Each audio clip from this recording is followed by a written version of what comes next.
Right, there's where we have to leave it on the... Are you okay there?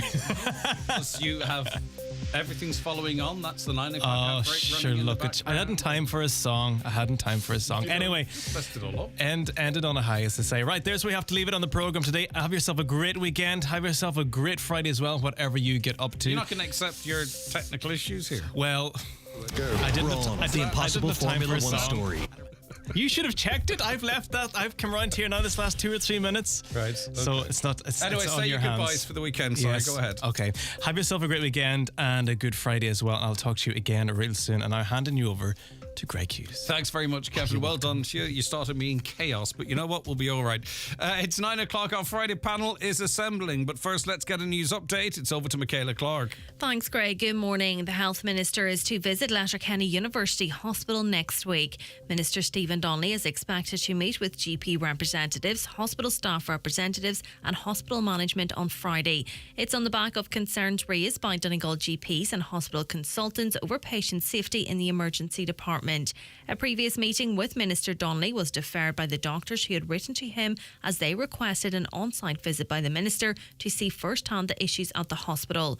Dr. Porrick McGuinness, while having not yet been officially invited, welcomes the visit. As GPs, we're delighted to see that the pressure we've been put on has worked and that the Minister is going to come to Donegal to speak to us and to speak to the consultants. It's important that he sees firsthand some of the issues that we're trying to articulate to him. We haven't received a formal invitation for a meeting yet, but we're expecting that in the next few days, and we look forward to sitting down with the Minister and expressing some of our patient safety concerns and deciding how we can work together to make LUH a better place to be a patient and a better place to work. Agriculture Minister Charlie McConalogue, meanwhile, says Minister Donnelly is keen that the concerns of GPs and consultants are responded to. We've seen a very significant increase in terms of number of patients presenting at the emergency department. It's up from about 40,000 to almost 50,000, and that's put significant pressure on the hospital. So that's something that the Minister wants to work with the staff, with management, and also consult with the GPs in relation to.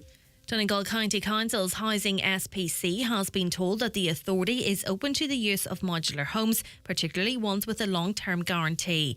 Members were also told the council has met with 2 providers who are interested in providing modular homes, one of whom is considering establishing a manufacturing business in Inishowen. Officials said they are interested in pursuing any option to secure the speedy delivery of housing, and any contracts will be as flexible as possible. Councillor Johnny McGuinness is chair of the Strategic Policy Committee. He said the discussions are very positive, but there's a long way to go. Obviously, if we can get a manufacturing plant to locate within the county to churn out some sort of modular homes, it would be a win-win for everybody involved. It would create employment for the county, and it would obviously speed up the delivery of the remediation process for anyone that's fixing a home, or even actually to meet the housing demand that's evident here in the county at present. Cervical cancer in Ireland will be eliminated by 2040 with sustained efforts from all stakeholders. The Minister for Health has made the declaration to mark Cervical Cancer Elimination Day of Action, a global initiative aimed at eradicating cervical cancer. Stephen Donnelly says the goal will be achieved by increasing HPV vaccination rates, maintaining cervical screening coverage at or above 73%, and maintaining the number of women receiving treatment within the first year of diagnosis at or above 97%. Finally, for weather, dry today apart from isolated showers. Some bright or sunny spells this morning with highest temperatures of 7 or 8 degrees. That's all from Highland Radio News for now. We'll be back with news again at 10 o'clock. Until then, good morning. The county's #1 talk show, The 9 till Noon Show on Highland Radio. And now, it's time for the talk of the Northwest, The 9 to Noon Show with Greg Hughes on Highland Radio. Hello, very good morning to you. You're very welcome along to Friday's 9 till Noon Show. It's Friday the 17th of November 2023. It's just approaching, or just gone actually, 4 minutes past 9. We are going to be discussing some of the big stories of the day and week over the next hour with our panel, who I'll introduce in a moment. But first, I want to invite you to get involved in the conversation. WhatsApps and texts to 086 60 25,000, 086 60 25,000, or you can give us a call on 07491 25,000. 2000. Your comments via email come to, as you might expect, comments@highlandradio.com. And if you want to watch the show, go onto our YouTube channel, Highland Radio Ireland. You can watch on your smart TV, your Fire Stick, and across your mobile devices. And we're also on Facebook and X. Okay, let's say good morning to our guests. Firstly, a very good morning to Paddy Rooney, PRO of Friends of Letterkenny University Hospital. Good morning, Paddy. How are you keeping? Yes, good morning, Greg. I have you. Very good indeed. Senator Lisa Chambers is leader of the Shannon and spokesperson on European and Foreign Affairs with Fianna Fáil, of course. Good morning, Senator. Great to have you back on. Morning, Greg. Hi, everyone. And last but not least, Mary T. McBride, Defective Blocks campaigner, human rights and global development consultant. Hi, Mary T. Good to speak to you again. Yeah, good morning, Greg. Thanks for having me on again. No, it's our pleasure. Thanks so much for accepting the invite. Right, opposition motions calling for the withdrawal of the diplomatic status of the Israeli ambassador in Ireland and for the government to refer the Israeli attacks in Gaza to the International Criminal Court for investigation have been defeated in the Dáil this week. Counter motions put forward by the government passed comfortably and included strongly condemning the attack by Hamas on the people of Israel on October 7th and deplores the escalation of violence in Israel and the occupied Palestinian territory since then. They also expressed deep concern at the catastrophic humanitarian situation in Gaza. I'll start with you, Mary T, if that's okay. Do you think this is the correct outcome? Did Ireland, perhaps, as some might see it, miss an opportunity to send a strong message that people of this country deplore the acts of Israel in the loss of civilian life, notwithstanding deploring the awful events of October 7th? Yeah, I mean, Greg, I suppose just this morning I was looking at OCHA, excuse me, so, United Nations Humanitarian Affairs flash update on Gaza. I use that a lot in my own work. So I guess one thing that really kind of is quite unique to what's happening there is in the updates, you're used to seeing statistics on the humanitarian kind of needs of these areas, but it's a litany of war crimes in their flash updates, which is, something that I felt this week the government really missed an opportunity to show that, we're playing our role as a member of the international community in upholding international law. I think that it was a bit disingenuous of government parties when they saw quite a negative backlash from the public. In voting down the Sinn Féin and Soc Dems motions to try and present this as some sort of false dichotomy that the vote was between, maintaining diplomacy and then non-diplomacy, if you will. But I think what's really important to kind of remember is that sanctions are a form of diplomacy. Granted, they're only used out of necessity, to try and pressure a state to comply with its legal obligations when those have been broken. And, no one can argue that the atrocities that are being committed at the moment in Gaza are breaking, international humanitarian law. We've heard it from the United Nations special rapporteurs as recently as last night. They've now escalated it from collective punishment to what they say is a genocide and the start of it. And so I think that there's a big disconnect between the government and the public on this. But what about the argument, Mary T, and sorry to interrupt you in your flow, that history has shown, and history has shown us, that you need to keep diplomatic channels open, that you can impose other sanctions and condemn activities, but it's better to have that route to Israel through the ambassador based in Dublin, whereby you can articulate your concerns or whatever it might be, or your proposals. That, as I say, history have shown us that you need to keep those diplomatic lines open. I think you're right for us to look at history. And I suppose one case study that would be, you could draw quite a few parallels with Israel is the apartheid regime in South Africa. And at that time, Ireland was quite an outlier. Internationally, we had developed diplomatic relations with the ANC long before other, members of the international community got there. We, imposed sanctions, boycotting famously, the case of the Dunn Stores worker, starting that. So I think for me, I don't see, repeatedly sort of condemning or raising deep concern about what's happening in Gaza. I mean, we're only 5 weeks into the conflict, and we have, is it between 11 and 12,000 civilians killed, mainly children and women. The UN aid workers and staff, I mean, it's the largest death they've had in a conflict ever. And I just don't see that. I just don't see that working. And on the 6-1 last night, Paul Cunningham succinctly summed up the Taoiseach's visit to Israel when he said that his efforts were rebuffed. Okay, I'll come back to you. Lisa Chambers, if I could come to you, if that's all right first. Senator Lisa Chambers, do you think it was the correct outcome?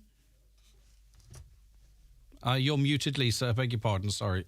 Just so we can hear you, Yeah, my apologies. No, that's okay. I'll go through a couple of the issues raised by Mary. I think, we're all in agreement that what is happening in Israel and Gaza and the conflict there and what Israel are doing to the people of Palestine is abhorrent. It is revenge. It is collective punishment. It is wrong, and it needs to stop. And that is the message from all of us, I think, across all parties. Nobody for 1 second is condoning what has happened. And of course, we condemn the Hamas attack and the taking of hostages. One of those hostages is an Irish citizen, an 8-year-old little girl, Emily Hand. So there's nobody. I think there's an element of, for some strange reason, there seems to be an element of competitiveness in this debate as to who cares more or who condemns more the killing, when really we all agree that it needs to stop. We need a ceasefire, we need peace, and we need a two-state solution. And what's happening is just wrong in every respect. The two motions that went before the Dáil this week, the Sinn Féin motion was focusing on the International Criminal Courts and Ireland, and asking Ireland and the Irish state to refer the conflict in Gaza to the ICC. The reason the government didn't agree to that motion and put down a counter motion is because the conflict has already been referred to the ICC and there is an ongoing investigation. So it would have made no legal and no practical difference whatsoever. It is already being investigated. There is a live investigation active since March 2021, and it will investigate the October 7th attack and everything up to the present day. So it's already happening. So it was really, it was just completely ineffective, and what it would have looked like, and the Irish government position, because when you're in government, you have to think about these things. But Lisa, I just want to make one final point. Please, go ahead. It could have been seen as putting political pressure on the International Court and politicising what is an independent process. So that was the reasoning that the government gave, but that sometimes doesn't get publicised or spread to the same extent, and it makes it look as though we don't want Israel to go before the ICC. We absolutely want Israel to face sanctions and to go before the ICC and be investigated for what we can see as war crimes. We want that to happen, and I do believe that will happen. Now, the Social Democrats motion was then focusing on expelling the Israeli ambassador. Quite frankly, I think that's an idiotic suggestion. It beggars belief. We had the Taoiseach Micheál Martin in Cairo on Wednesday, where 23 citizens managed to get across the Rafah crossing. We only managed to do that because we have an Irish ambassador to Israel, and we have maintained diplomatic channels with all actors in the Middle East. The only way we can get the remaining Irish citizens out, because there are still more people there, is to keep links open. If we expel the Israeli ambassador, they will expel our ambassador, and there are people in the defence community that would have grave concerns for our soldiers in Lebanon and how Israel could retaliate in that regard. So the reason we didn't take that action is because not only would it have made no difference to achieving peace or saving lives, it could actually have put in danger the safety and the welfare of Irish citizens in the region that we are literally actively right now trying to get out of there. And that's why that didn't happen. Again, maintaining diplomatic ties doesn't mean you agree with the country. It doesn't mean that you don't condemn them. And the Taoiseach in the Dáil this week used extremely strong language where he said, this is not self-defence, it is disproportionate, and it is collective punishment, and it's wrong. And that is our head of state saying that on the record. So we all agree on this, but politicising this and creating divisions in Ireland, I don't know why we're doing that, because it's just... Right, okay, I'll come back to you, Mary. I presume there's something that you might want to reply to, but first I want to bring Paddy Rooney in just to get his overview of what we've been talking about so far in the events during the week. Paddy, what do you think? I hope you can hear me, Greg, because my microphone isn't working. You sound great. I'm not going to lie. You look a bit purple, but we'll get through that. There is a guy listening to your program this morning, a guy called James in Carrigart, and he told me one of the days there that every time he hears me on the radio, I come across as very right-wing. Well, I'm not right-wing, but I'm about to express a right-wing comment again, and that is that I am with Lisa on this. I don't think it's the right thing to do to expel the Israeli ambassador, and there's a lot of reasons for doing that. One of the reasons being is that we share a lot of values that we now as the Irish state with the Israeli state, in the fact that, you know, there are a democratic country. They changed their system of government by national plebiscite. They have a system of government quite similar to our own, our upper lower house and a presidency. They have a lot of rights that we take for granted in this country. They have them in Israel. And the countries around them, circulating them all the way from Lebanon in a circle round to Egypt, don't actually have any of those rights or systems or values. That is not to say now, though, that we give Israel a blank check here that they have a right to do what they do. But I was actually, it came to my mind there when I was listening to my two previous speakers saying a comment by Moshe Dayan, the famous Israeli general back in the 1973 war, when Israel was attacked by Syria. And he said that Israel will only ever lose one war because they will not be around to fight a second one. But as I say, that does not give, Ireland is not giving Israel a blank check to do whatever they do. However, Pádraig O'Brien, the journalist with Channel 4, had a feature on a few nights ago. And he was making the point, why are we so exercised in this country about what's taking place in the Middle East at the moment? And not too far away from the Middle East, there's a civil war taking place in Yemen. And there's been something like in excess of 250,000 civilians have been killed in that war. How come we weren't exercised about what happened in Syria when there was a three-way civil war between the Assad government, anti-government forces and ISIS, and there was something in excess of 500,000 people who were killed? Why is it that the people in the Middle East that there seems to be more value to their lives than there is in others? And God knows what's going on in Afghanistan at the moment. See, we're not able to keep up with it. No, but the people can only react to what they're exposed to. And from the get-go, there was blanket coverage across all media of this situation. You know what I mean? Sure, so I know that. It's very hard to get exercised about something that you're not being given any information on. So I don't know why is BBC, Sky, CNN, why aren't they as interested in what's happening in Yemen and how that situation is being funded and manipulated? That's true, Greg. This must be the first war that we're watching live on TV, because that's what it is a war. But no, I think it's populist and it's absolutely silly that we would actually. But you see, Paddy, it's not. People are so. Notwithstanding the fact that other atrocities may well be happening in the world, the public, it's very, very hard to even sleep at night when you learn that 5,000-6,000 children have been wiped off the face of this earth, that 3,000 or 4,000 women who aren't members of Hamas have just been destroyed, that hospitals, they've got no power, fuel is being withheld from them. These 16 babies yesterday born prematurely, no chance of survival, babies being wrapped in tin foil, there's no health care. It's, what can you do? The general public, the ICC, but what you could do is send a message and say it's not permanent, but say, maybe even be a little unselfish as it relates to the Irish that are in Gaza. I don't know. Maybe that's controversial. I'm not saying this should be the case. Enough is enough. We need to send a strong message. But what instead we see the Israeli ambassador at the Fianna Fáil Ardèche. We don't see the Palestinian ambassador. I'm not sure if they're invited or not. We see Micheál Martin in the same week as we declined to take this action in Israel, observing damage to the ceiling of a house in Israel. So it's the optics and how that makes the Irish people feel. It's not technical, it's human. Oh, no, Greg, I can I agree just with all come- that. can I come back in on that No, point? I'm making the point generally, Paddy. I'm not putting this on you. I'm not putting this on you. I spent most of my adult life, Greg, as you know, in hospitals, either this country or in the NHS in England, and I'm very familiar with the footage of the hospitals, the 2 hospitals that are featured in Gaza when they go around with all the equipment and so on and so forth. I don't condone it at all. I think it's absolutely abysmal and atrocious that that's taking place.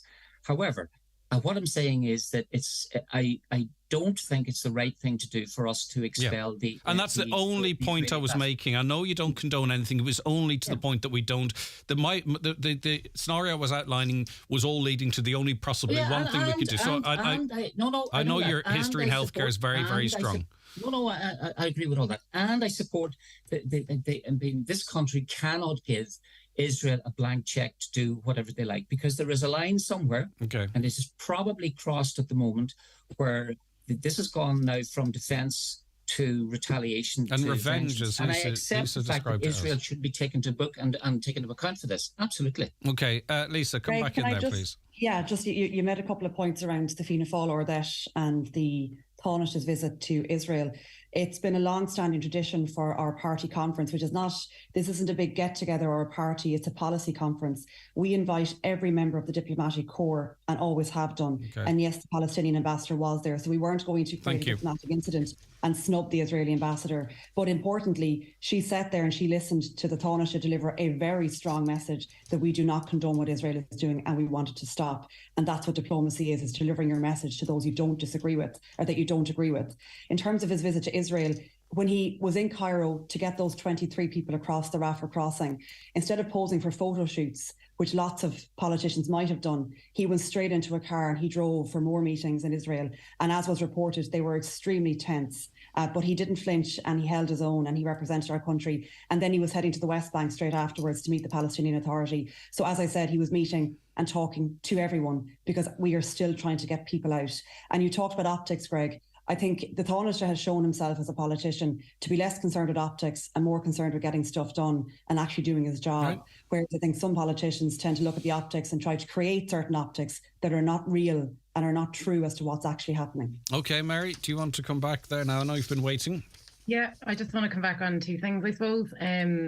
The first thing is, Paddy, I'd respectfully disagree with your point that we share a lot in common with Israel in terms of its practices at the moment.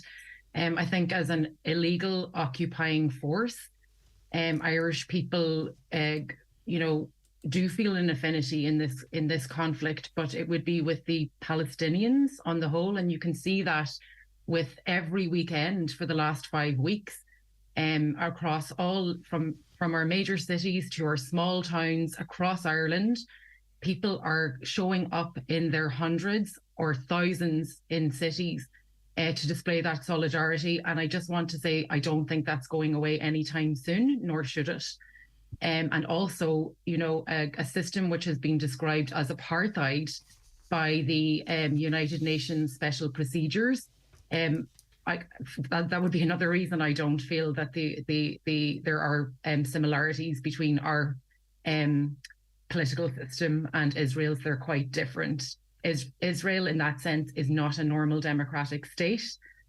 And then I suppose the point around the ICC, and Lisa would be well aware of this, the history of the open investigation on the situation in Palestine. Al-Haq, which is a very well-respected human rights organisation and has been funded by Irish Aid for many years, very well-respected, issued a joint statement with several other Palestinian human rights organisations about the Sinn Féin and Social Democrat motions, pleading with the government to support them, particularly on the referral to the ICC. And the reason for that, and I'd urge everybody to read it, it's on their website, is they provided a whole history of how difficult it has been to get that investigation opened. Palestine referred the case to the ICC in 2015. That's 8 years ago. After 5 years of a preliminary examination, which is quite unique, I have to add that it took 5 years. They then referred it for another 2 years for a jurisdictional consideration. The UK and the US have made very active efforts to circumvent the jurisdiction of the International Criminal Court with regards to the situation in Palestine. And Al-Haq has described the situation as fragile, and that a referral, whether the investigation, despite the investigation being open, would add further necessary protection and buttressing to that investigation. So I think, it's really, really important. Lisa said, let's not politicize it. It is politicized. Okay. Can I put it to you, though, the strong argument that Lisa made that if we were to expel the Israeli ambassador, they would return the favour, and this could frustrate, hinder, or even stop efforts to return Irish citizens, or to have them get an opportunity for them to leave Gaza, and also put our forces in danger in South Lebanon. Do you want to address that directly? The thing I don't, to be quite honest, Greg, and I put this question back to Lisa then, I haven't really understood that argument. And, I kind of feel that we're unwilling to, uphold international law out of fear rather than principle. Is it the case that Israel are holding our Irish citizens hostage then? Is that what we're saying? And is that why we're not willing to impose sanctions for, clear war crimes? Okay, that's a very interesting counterpoint. Lisa, do you want to come back to that, and then I'll bring Paddy back in just before we take a break? Yeah. Is Israel holding us hostage? No, but it's well known that Israel have a significant influence in terms of the Rafah crossing. Egypt will tell us that. The Egyptian ambassador has told us that here in Ireland. So they're not holding our people hostage, but they are a major actor, and they are part of the discussion to get people through the Rafah crossing. And it's the only place we can get people out of. It's the only place. Sorry? Why can't we get them through the Rafah crossing? Well, lots of countries, Mary, with respect, are having these negotiations. This is not just Ireland. We're not the only country with citizens there. Sorry, I can't hear you, Mary. Why do we have to negotiate? Are they being held hostage? In effect. No, but Mary, sorry, the reality of the situation is that Egypt will tell you, even though it's Egypt's border, Egypt will tell you that they kind of liaise with Israel in terms of the Rafah crossing. The Rafah crossing has been bombed on 4 occasions. So to suggest that we don't need to engage with Israel is just not the reality of the situation. I'm not saying it's right. I'm just telling you that that's what's happening there. Okay. So we have to have an ambassador in Israel to be able to have those conversations. And in terms of unwilling to uphold international law, any suggestion that Ireland is not upholding international law is not correct. Of course we are. We have also said from the very outset, straight after October 7th, that we expect Israel to act within international law, and we have condemned them for not doing that. And also in terms of the ICC, the reason I make the point, and I take what you're saying, Mary, in terms of the politicisation of it, but that's, you're talking about the US and the UK politicising that process.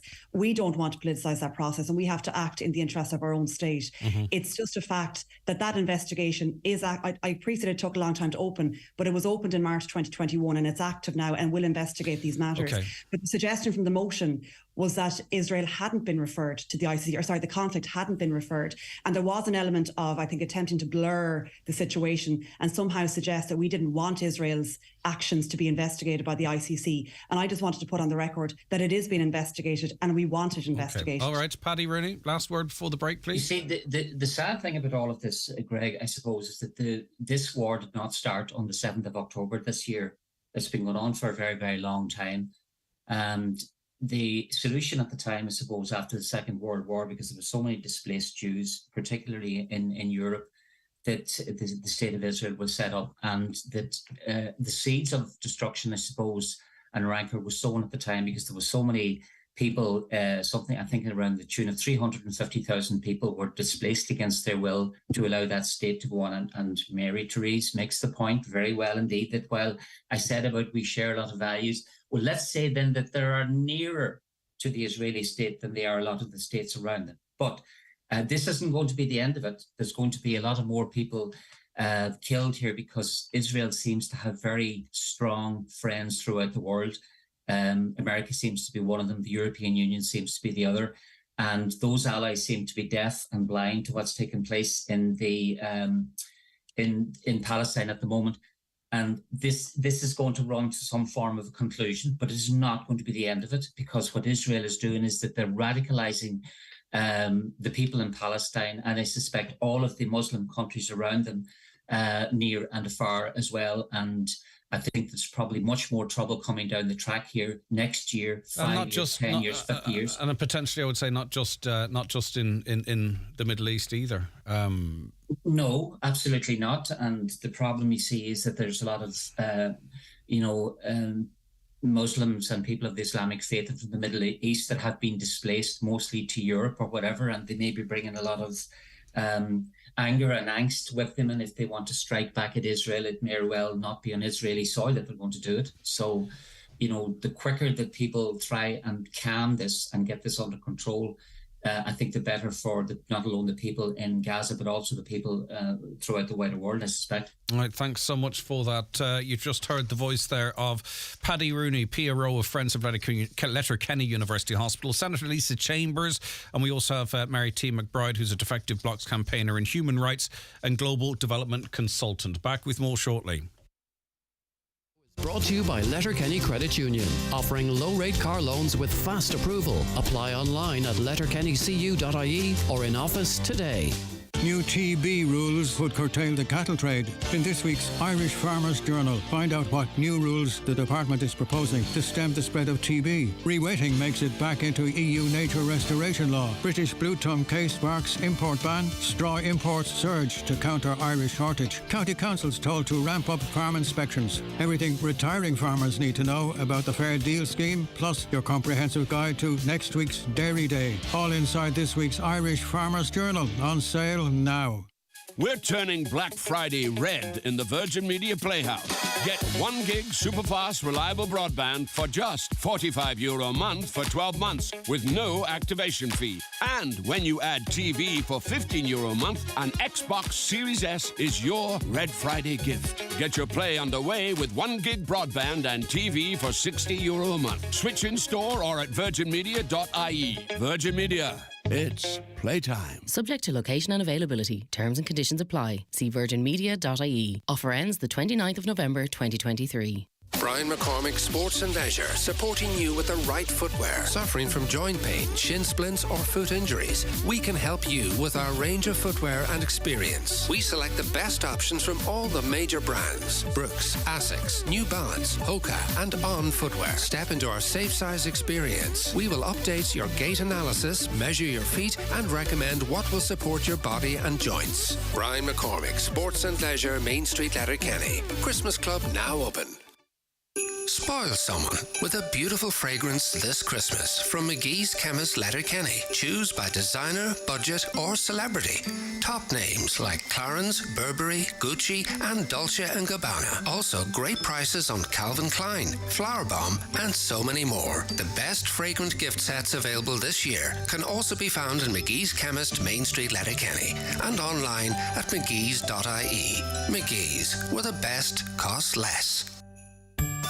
Clonmany Community Centre's annual Christmas Craft Fair is on this Saturday, November 18th from 12 midday till 4 p.m. As always, there will be Christmas treats and mulled wine, as well as craft demonstrations throughout the day. As an added treat, there will be a huge 25% off in-store only sale in Clonmany Fabrics, home to Ireland's largest selection of craft fabrics during the craft fair. It's sure to be a Christmas fair not to be missed. Ho, ho, ho! Highland Radio time checks with Expressway. Travel Route 32 from Letterkenny to Dublin when you book online and travel for less. Expressway, bringing you the time at... The time is 9:33. Welcome back to the programme. Hi, Greg. That last speaker is right. The big why are we again being manipulated by the media, because they obviously want us invested and focused. First Ukraine, now Gaza. I'm not in favour of any war. It's always the innocent who suffer, as we see every day. But I have to ask, why are the world media showing this war, not Yemen, Syria, etc.? You have to ask what's happening in the background when they have the world so focused on this. I do fear we are on the brink of World War III. It's quite worrying, troublesome. notwithstanding everything we've been talking about, isn't it, Lisa, just the state of the world at the moment? You know, I'm not saying we're on the brink of a world war. You'd hope we're not, and some would argue that it is to some extent happening in different parts of the world by proxy, but it would be nice to see a bit of stability in the world, wouldn't it? It would. I think people are really anxious and concerned about what's happening. I mean, between climate change and conflict, there's a lot of bad things happening in the world. I did take some solace yesterday, though, when I saw the UN resolution and this is only a small little glimmer of hope, and most people will say it doesn't go far enough, but there was a UN resolution that was passed yesterday calling for a humanitarian pause, and we've heard lots of conversations on the wording, pauses and ceasefire. But interestingly, the US, the UK and Russia abstained, and that might seem like a small thing, but that was them sending a message, and we just have to hope that, you know, it is going to come down to the US and the UK and bigger actors and the EU as a whole to try and bring stability to the Middle East and to try and get a ceasefire and get this conflict under control in some way. And we can just see slight movements that will give you some hope that we might get there soon. A TikTok video which documented the discovery of a large number of patient files, thousands and thousands, in an abandoned, or in St. Connell's Hospital, which is an abandoned hospital, prompted a security view by the HSE. The video posted on social media platform TikTok shows many boxes of historical confidential patient files in a building at that old hospital, which is in Letterkenny. The creator of the video, Jamie, is seen going through the files, which contain medical notes, confidential information, x-rays and information on treatment, I beg your pardon. There are a number of follow-up questions which we had for the HSE, like why were the files ever stored there? Who made that decision? What's the hospital's policy on file storage? What's the time frame on file storage? Is there any archive of them if they ever had to be referred to? What security, if any, was in place? Jamie says he walked through an open door. Whether he did or not, he's going to have to take that up with Garda Síochána. But those questions now go unanswered because the HSE response is, we're not going to talk about this anymore because the matter has been referred to the Gardaí. I'll start with you, Paddy, if that's all right. Is that a satisfactory response from the HSE? Do patients, or particularly maybe if it's our parents or grandparents, are we not entitled to know what was going on there and what's going to be done with these files going into the future? Just, Greg, when I thought it was safe to come back on the radio, that we were going to be talking about something else other than a health issue or an LUH issue. But anyway, here we go. But you know it's a coincidence of timing, Paddy. Oh, sure, yeah. No, that's fair enough. I know that I was listening to your interview with Councillor Kieran Brogan on Tuesday, was it, about this?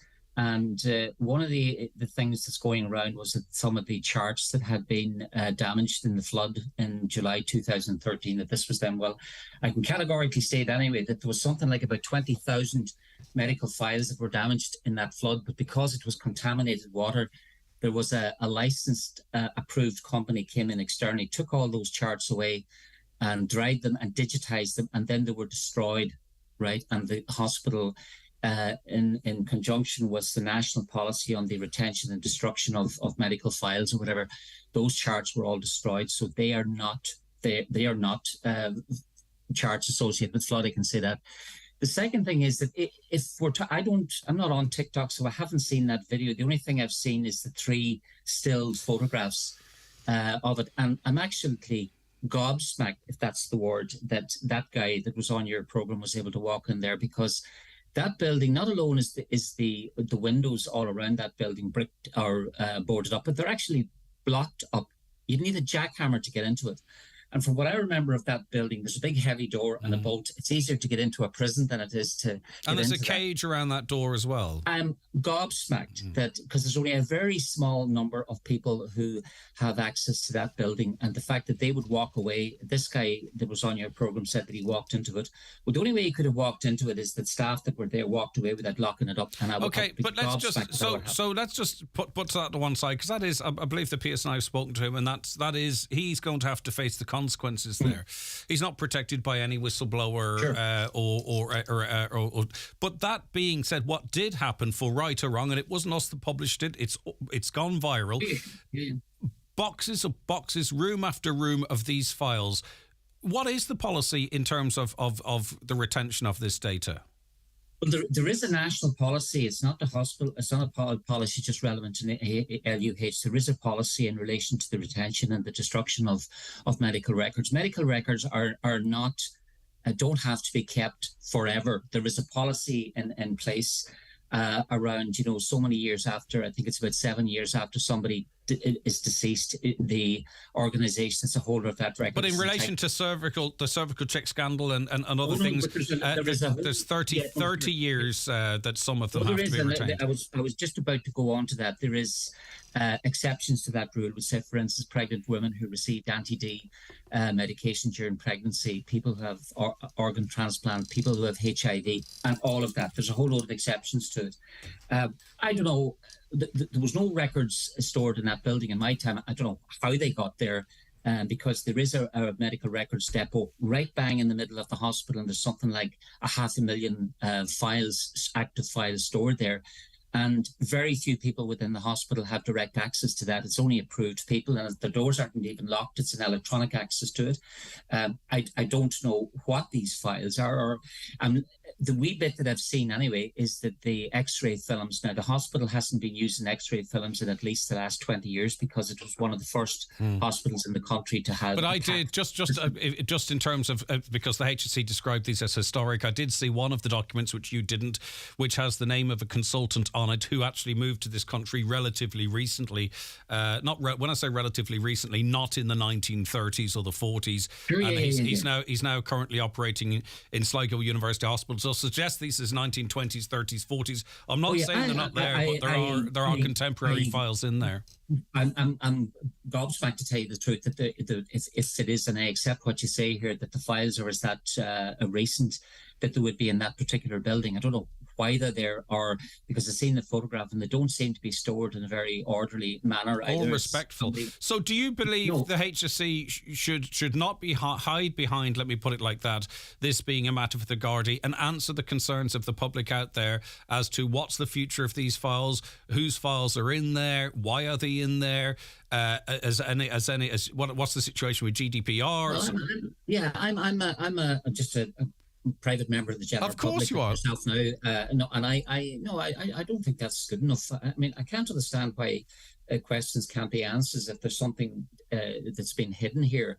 I mean, the best place to always start, Greg, is at the truth, right? Yeah. And to see what is stored here and what happened, because it just beggars belief now that current charge that you say if I never said they were current. I never said they were current, but there's evidence to show they're not from the 30s and 40s. If you come across the name of a consultant that's now working in Sligo, that's current as far as I'm concerned.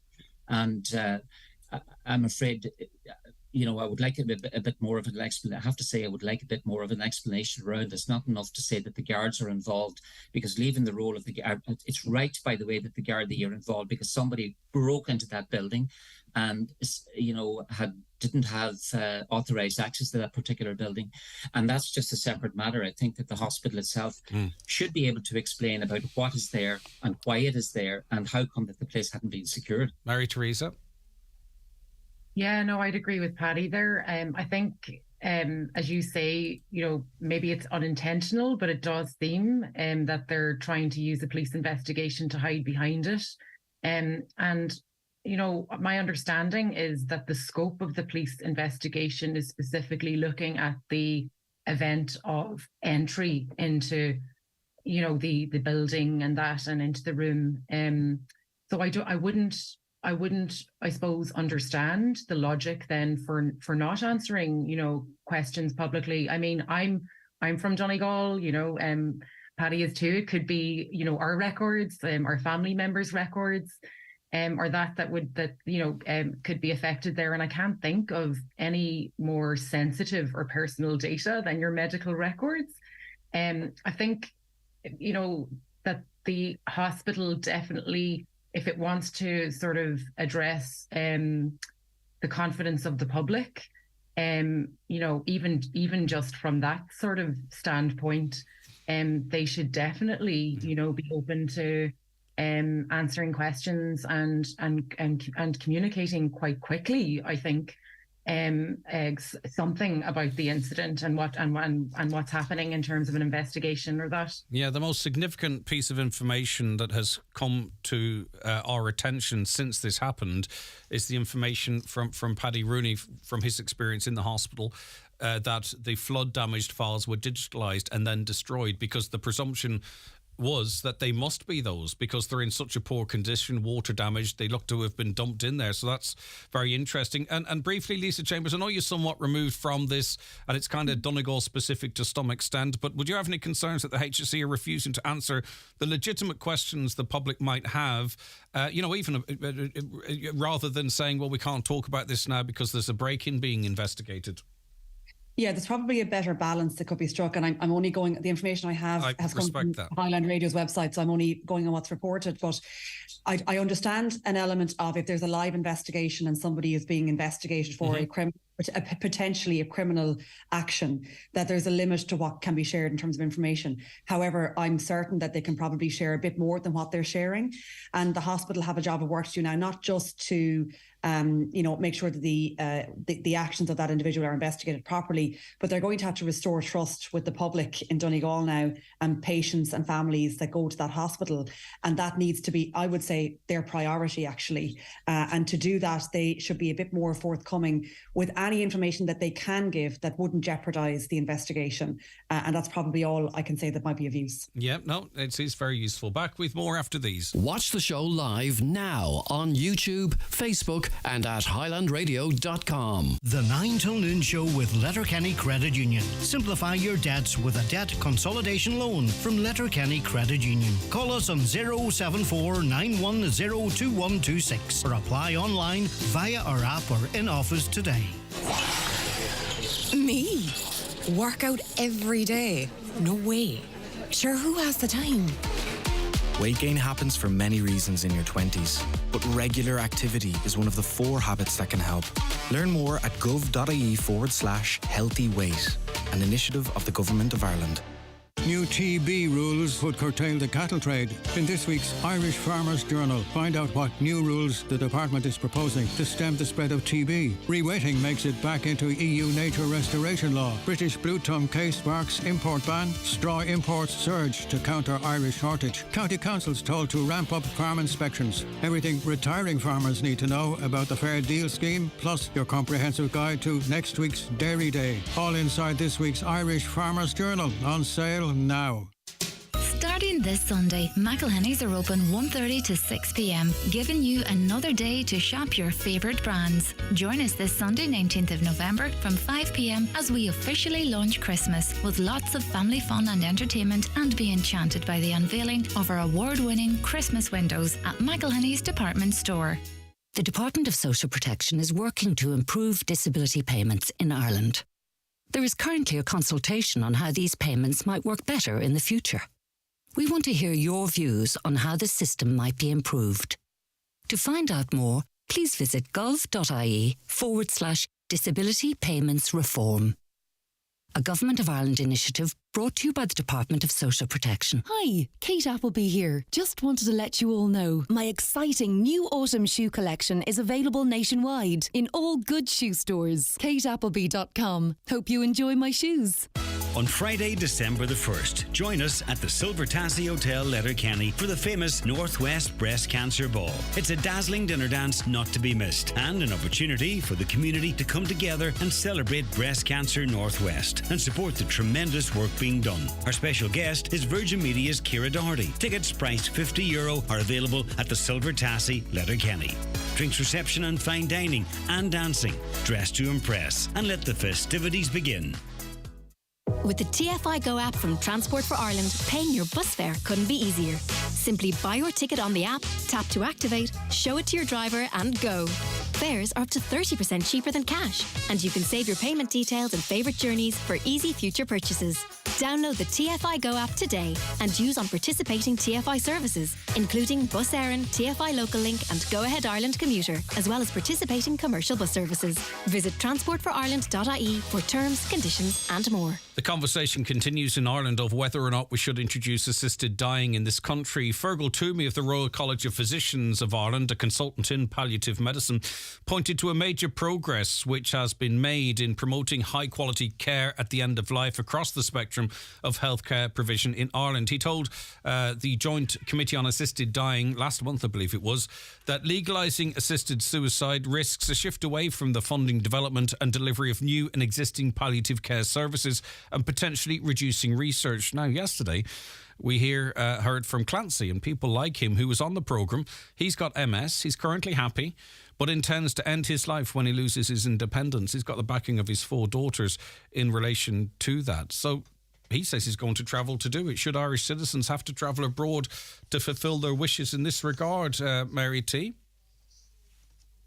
Yeah, it's a really, really difficult topic, because at the centre of it are people who are suffering from terminal illness, a lot of very painful conditions, and that I suppose I haven't given a lot of thought to it personally because I'm in the privileged position, thankfully, touch wood, that I don't have a direct family member in that situation.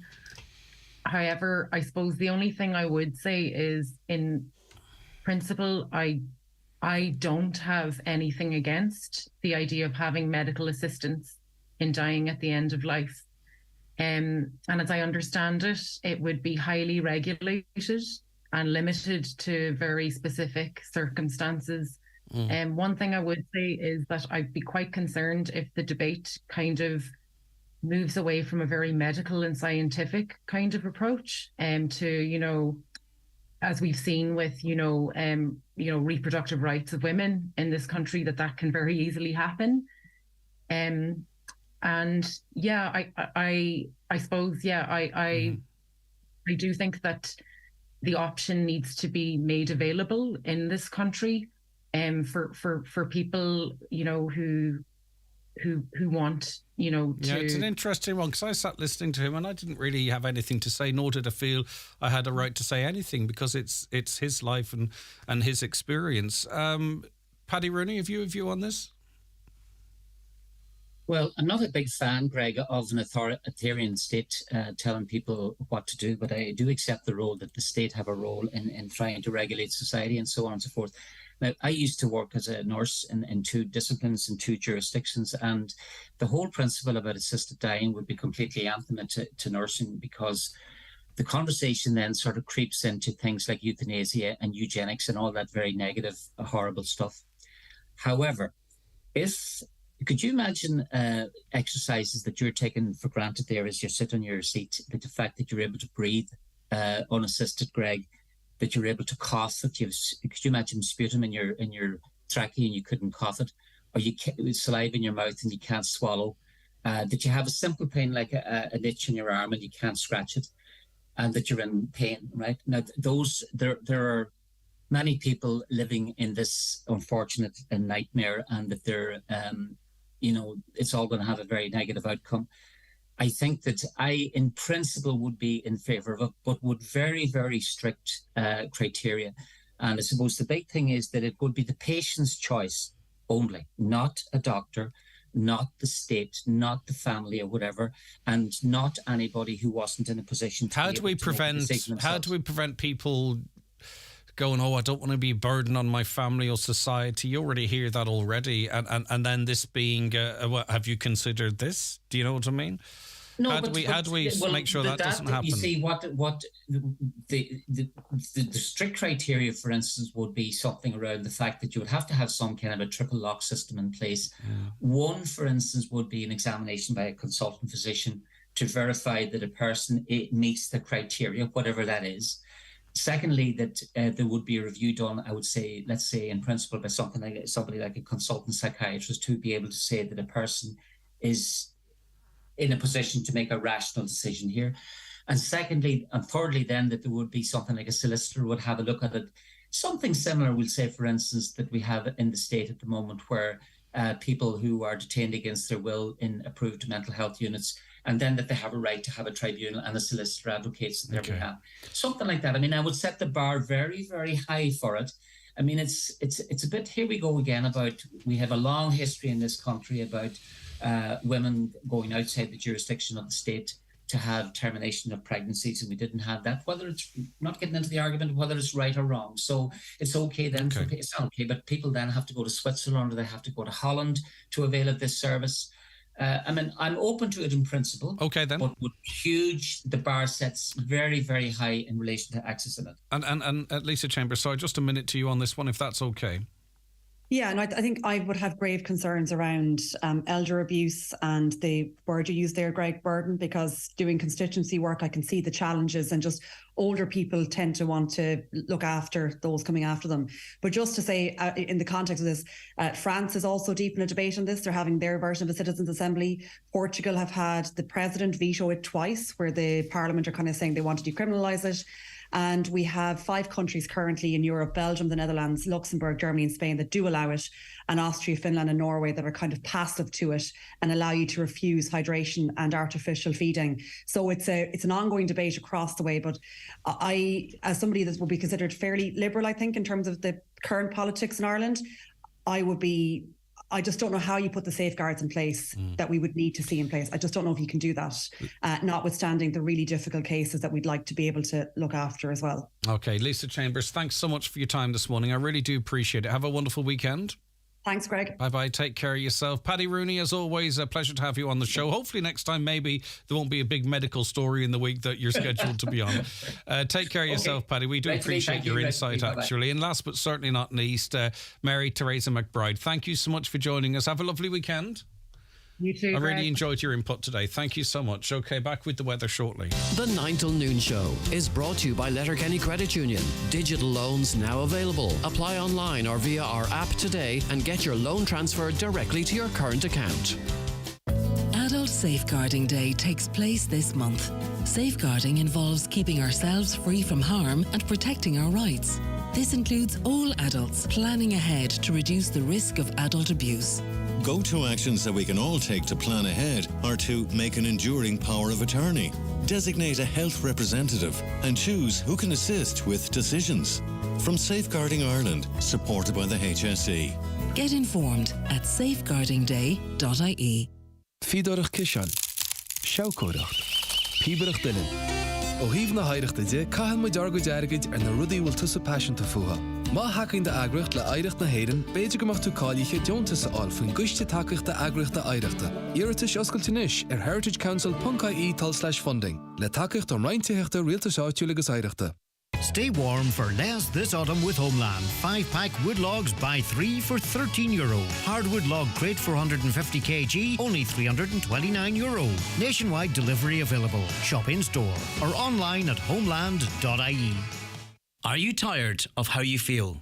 Despite diet and exercise, are you struggling to lose weight? Do you need help to achieve your weight loss goals? At Letterkenny Medics Private Clinic, we are offering a free consultation to ascertain if you are suitable for treatment on our weight management program. All consultations are confidential and completed by an experienced doctor. We are open 7 days per week from 10 a.m. to 10 p.m. to facilitate your needs. To book an appointment, go to letterkennymedics.ie.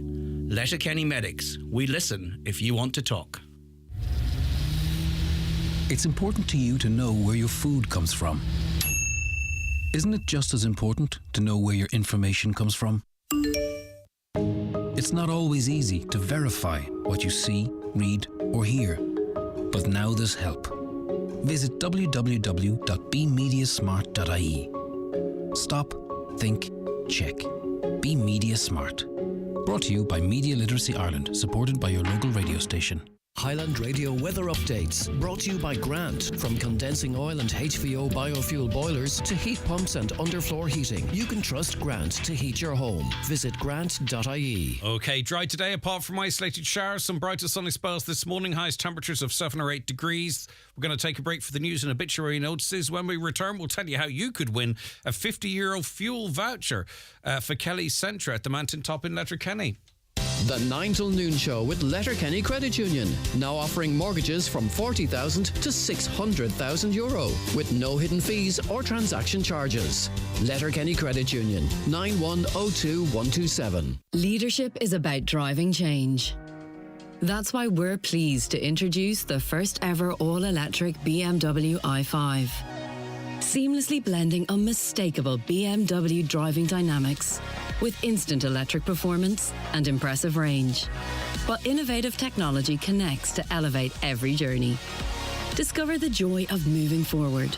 Reserve your test drive at bmw.ie. Test drive subject to status and availability. It's Black Friday.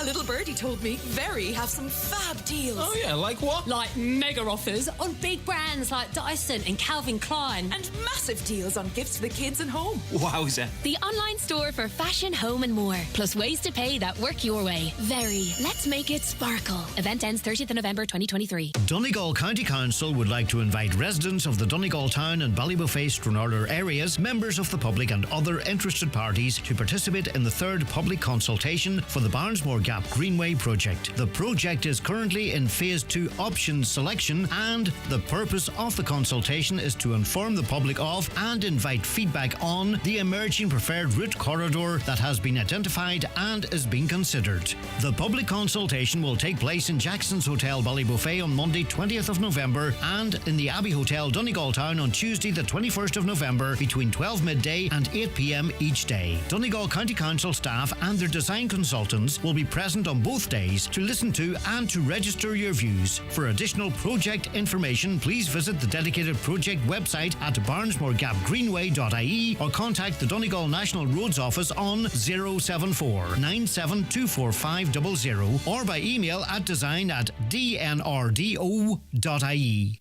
Live electricity wires are always near, and coming close to them can be dangerous. So always ask yourself, are you sure it's safe? Look out for electricity wires above and below you. If in doubt, call us on 1800 372 999. It might just save your life. ESB Networks. Stay safe and stay clear of electricity wires. Live, on air, online and on the Highland Radio app. This is Highland Radio News. Good morning, I'm Michaela Clark with the news at 10 o'clock. A Garda investigation is continuing into allegations of corruption within Donegal County Council. Councillor Frank McBurty made allegations of corruption by the council in relation to the purchase of properties in Buncrana. Sheila Naughton has more. 5 houses, some of which were found to be affected by defective concrete blocks, were purchased by Donegal County Council in Cranla Estate, Buncrana in March 2021. Allegations of corruption relating to the purchase of these properties were later made by Councillor Frank McBurty. In a statement, the council says, having fully investigated the matter, it found no evidence to support the allegations. An extensive inquiry and report carried out by the independent auditors BDO last year found there to be no evidence of corruption in Donegal County Council's purchase of the homes. In a statement, the local authority confirmed that Gardaí are now investigating the corruption complaints and they are cooperating fully with Gardaí. The council expects to be vindicated in due course. A spokesperson says no further statement will be made on the matter so as not to interfere with the Garda investigation. The Health Minister is to visit Letterkenny University Hospital next week. Minister Stephen Donnelly is expected to meet with GP representatives, hospital staff representatives and hospital management on Friday. It's on the back of concerns raised by Donegal GPs and hospital consultants over patient safety in the hospital's emergency department. A previous meeting with Minister Donnelly was deferred by the doctors who had written to him as they requested an on-site visit by the Minister to see firsthand the issues at the hospital. Dr Porg McGuinness, while having not yet been officially invited, welcomes the visit. As GPs, we're delighted to see that the pressure we've been put on has worked and that the Minister is going to come to Donegal to speak to us and to speak to the consultants. It's important that he sees firsthand some of the issues that we're trying to articulate to him. We haven't received a formal invitation for a meeting yet, but we're expecting that in the next few days, and we look forward to sitting down with the Minister and expressing some of our patient safety concerns and deciding how we can work together to make LUH a better place to be a patient and a better place to work. Meanwhile, beliefs that patient files found in St Connell's Hospital, Letterkenny, were ones that had been transferred to the abandoned building in the aftermath of the flooding of Letterkenny University Hospital in 2013 have been refuted. A video was circulated on social media this week by a man who had gained access to St Connell's Hospital and revealed thousands of patient files had been dumped in the building. The PRO of the Friends of Letterkenny University Hospital, Paddy Rooney, on this morning's 9 till noon show, says that all patient files damaged in the hospital flood were destroyed. I can categorically state anyway that there was something like about 20,000 medical files that were damaged in that flood, but because it was contaminated water, there was a licensed approved company came in externally, took all those charts away and dried them and digitized them, and then they were destroyed. And the hospital, in conjunction with the national policy on the retention and destruction of medical files or whatever, those charts were all destroyed. So they are not charts associated with flood, I can say that. Donegal County Council's Housing SPC has been told that the authority is open to the use of modular homes, particularly ones with a long-term guarantee. Members were also told the council has met with 2 providers who are interested in providing modular homes, one of whom is considering establishing a manufacturing business in Inishowen. Officials said they are interested in pursuing any option to secure the speedy delivery of housing, and any contracts will be as flexible as possible. Councillor Johnny McGuinness is chair of the Strategic Policy Committee. He says the discussions are very positive, but there's a long way to go. We welcome anything that will improve efficiencies and help the turnaround times. Obviously, if we can get a manufacturing plant to locate within the county to churn out some sort of modular homes, it would be a win-win for everybody involved. It would create employment for the county, and it would obviously speed up the delivery of the remediation process for anyone that's fixing a home, or even actually to meet the housing demand that's evident here in the county at present. Joseph Pushka's sentencing hearing is due to get underway this morning. The 33-year-old Slovakian native will be handed a mandatory life sentence after he was convicted of the murder of Aisling Murphy in Tullamore on January the 12th, 2022. Mr Pushka of Lenali Grove, Muckla, County Offaly, denied the school teacher's murder but was unanimously convicted by a jury last week. This morning's sentencing hearing will give the Murphy family a chance to provide a victim impact statement if they wish, but they are not obliged to do so. Weather now dry today, apart from isolated showers. Some bright or sunny spells this morning with highest temperatures of 7 or 8 degrees. That's all from Highland Radio News for now. We'll be back with an update again at 11 o'clock. Until then, good morning. The obituary notice is for this Friday morning, November the 17th.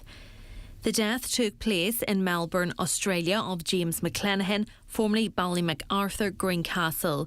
You're welcome to pay your respects to the family home today from 5 o'clock until 9 o'clock and tomorrow from 11 o'clock to 10 o'clock at the home of James and Lisa in BallymacArthur.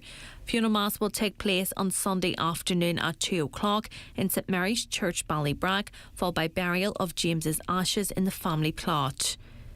The death has occurred of Liam McGlinchey, Admiral Stranoler, remains reposing at his late residence tomorrow morning from 10 o'clock. Funeral leaving from there on Sunday morning at 10:30 for Requiem Mass at 11 o'clock in the Church of Mary Immaculate Stranoler, interment in Drumbo Cemetery. The Requiem Mass will be streamed live via the parish webcam. Donations in lieu of flowers, if so desired, to the National Council of the Blind Ireland. Family time from 10 o'clock until 10 o'clock and on the morning of the funeral. The death has taken place of Lily Rogers, née Callahan, Castle Forward, Newton Cunningham. Lily's remains will be reposing at her late residence today from 12 o'clock, with family time please after the rosary at 9 o'clock.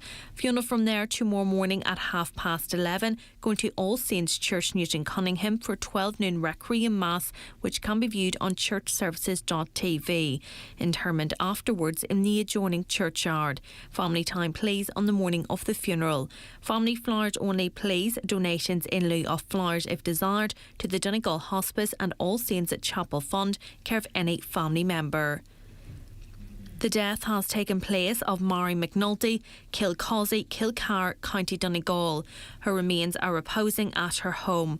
Funeral leaving there tomorrow morning at 10:30 for funeral mass in St Carthus Church, Kilcar at 11 o'clock, with interment afterwards in Kilcar Cemetery.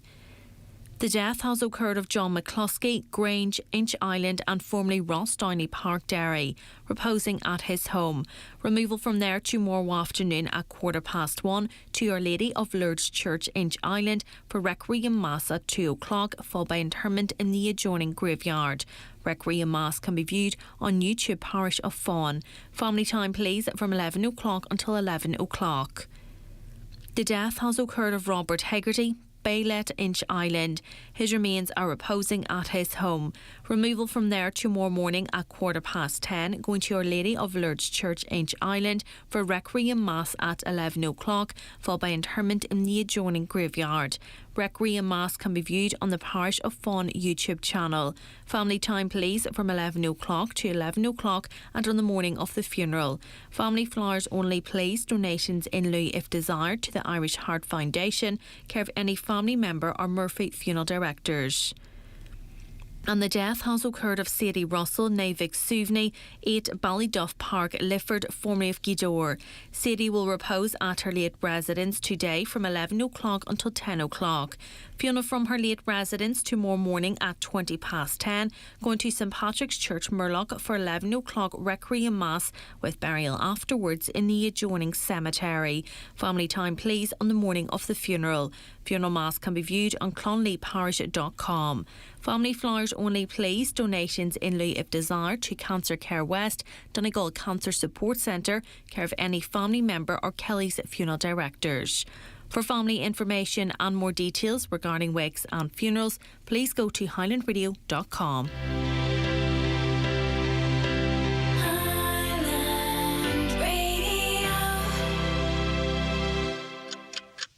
Have you got a one-for-all gift card that you've yet to spend? Now is the perfect time. Spend with any of our retail partners nationwide or online before December 31st, and you could win one of 3 €5,000 prizes. Simply spend your gift card and visit oneforall.ie/redeem for your chance to win. Terms and conditions apply. The One for All gift card is issued by GVS Prepaid Europe Limited. GVS Prepaid Europe Limited is regulated by the Central Bank of Ireland. Okay, you're very welcome back to the 9 till noon show here on Highland Radio. We're going to be talking about safety concerns at Ballylass National School. If that's something that you have a view on or something that you want to have a view on shared across the Northwest and beyond, please get in touch with us now and you can have your voice heard. Some of your comments off the back of our Friday panel, again, thanks to Lisa, Mary T and Paddy. Ask Paddy why the removal of files was outsourced in the first place. Should they not have been stored by HSE staff? Typical HSE, someone outside the organisation making a few pounds. Well, I presume because there was toxic, the water was seen as toxic, that would be something that you would, they have to be digitised and then disposed of responsibly. So I can understand why that would be outsourced. Greg, I think everyone will agree that the things that Israel is doing are as bad or maybe even worse than what Russia is doing. Russia was more or less ostracised from the world when they attacked Ukraine.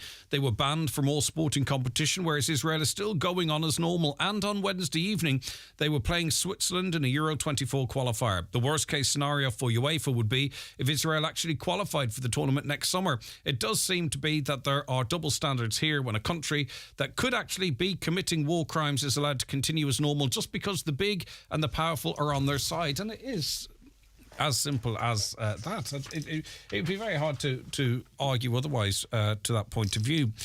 Russia invades Ukraine, sanctions within a week. Israel invades Gaza with 100 times the violent force, and the EU supports it along with the US hypocrisy. It's alive and well. And Ireland should call for a ban on Israel competing in sporting competitions and the European Song Contest. Senator Chambers referred to Varadkar as being the head of the state. Perhaps someone could point out to her that the president is the head of the state. Another caller says the HSE don't seem to want to accept responsibility for files being left in the wrong place. It's down to management, not the staff of nurses or doctors. When a person passes away, why are medical files not given back to next of kin? Why keep hundreds of thousands of files where they shouldn't be? Greg, why have on your show right-wing people that seem to think, like our government, that our economy is more important than 4,000 children plus the same amount with the loss of limbs? Well, it's a conversation. And it's important, I believe, that we do have a conversation. And, right-wing, left-wing, does it really matter? It's all about an exchange of views and finding some common ground. Climate change and war pandemics, digital passport, cashless society, all seems like the world population is living through some big changes and just keep living in fear. I'm not afraid. Are you afraid? I'm not afraid of a conversation about the use of cash or not, or the climate. I'd be fearful for my grandchildren if I'm lucky to have them.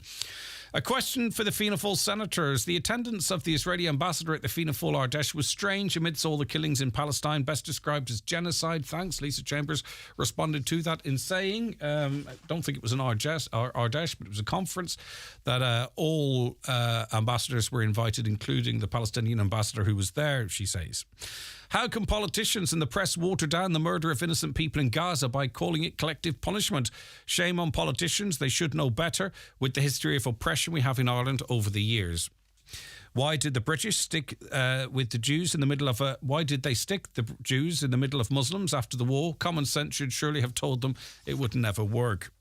I'm very pleased to hear Paddy and Mary speaking out about what's happening with Israel. I'm really annoyed at President Biden, Rishi Sunak and Ursula von der Leyen for supporting this terror. There is a world war. They're a disgrace. It's an atrocity. Innocent children are dying. Another caller says, expel the Israeli ambassador now. Sanctions are not being imposed. The Egyptians are reluctant not to open the Arafat border crossing as they do not want an influx of refugees nor Hamas fighters into Egypt, as they have enough problems on the Sinai Peninsula with ISIS, Al-Qaeda. That's is the main route Palestinians. That's the main reason why Palestinians can't leave Gaza, they say. Hi, Greg. One of your speakers. I did actually read that one. Yes, okay. The Irish Army have had a number of personnel killed in the Lebanon by the Kresti militia backed by Israel. 2 were actually taken and murdered, says a listener. Could we get more opinions from some Palestinians who are living about how they feel about Hamas? We don't know enough about it. Are Hamas the government? Are they a bad element? We need to be careful. Maybe Ireland is getting involved in too many conflicts. And it was kind of interesting because we had, and the gentleman's name escapes me, but my understanding was, and this was published data, that Hamas has about 60% passive or strong, this was pre-war, strong support amongst Palestinians. But I was corrected. He says, no, they're elected. They have 100% support of Palestinians. That was in the early days after that atrocity. So I don't know. There are Palestinian people that listen to this programme. What are your views in relation to that?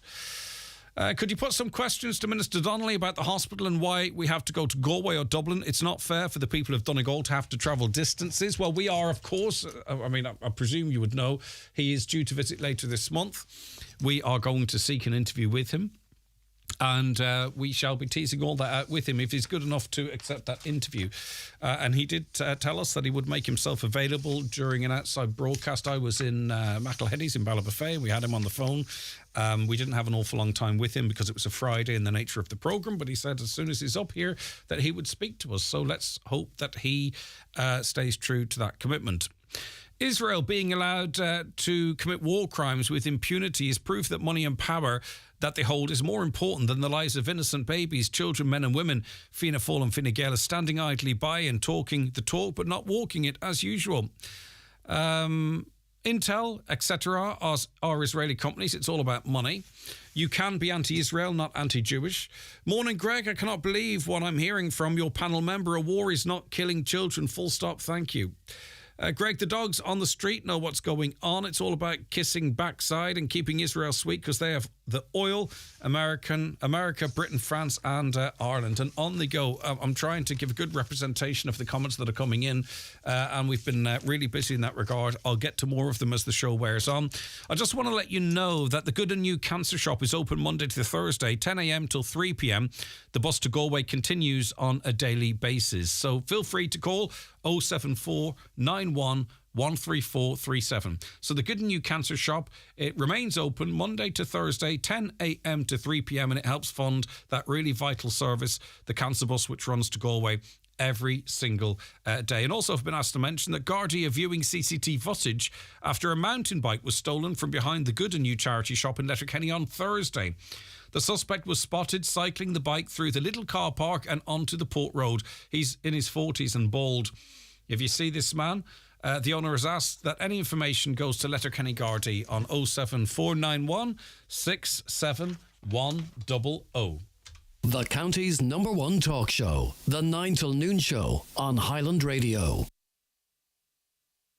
It's time for NCBI Bingo on Highland Radio.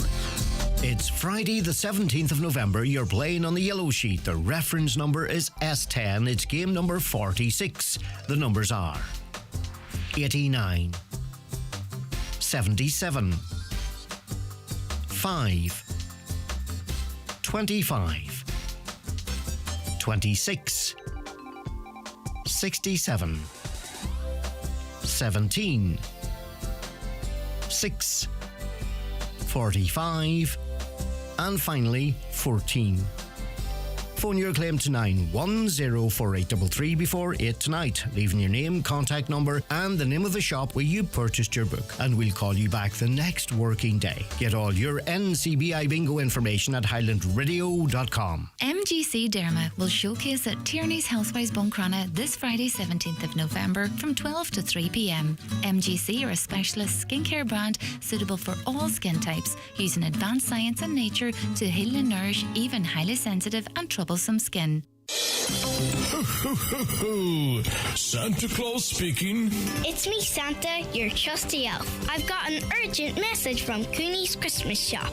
Oh, my golly goodness.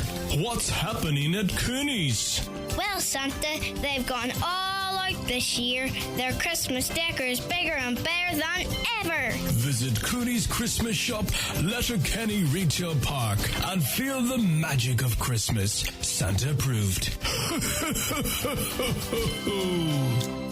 Make your next menswear choice at Watson Menswear Letterkenny. From suits to casual wear, there's big names to choose from like Andre, Tom Penn, Rimazumo, Superdry, Penguin and Tommy Bow. If you're going to a special occasion or big event, get fitted in style at Watson Menswear, open 7 days a week on Main Street, Letterkenny, online at watsonmenswear.com, or follow on social media for details of offers and new arrivals. The Christmas Club is also now open, and a small deposit will secure any item.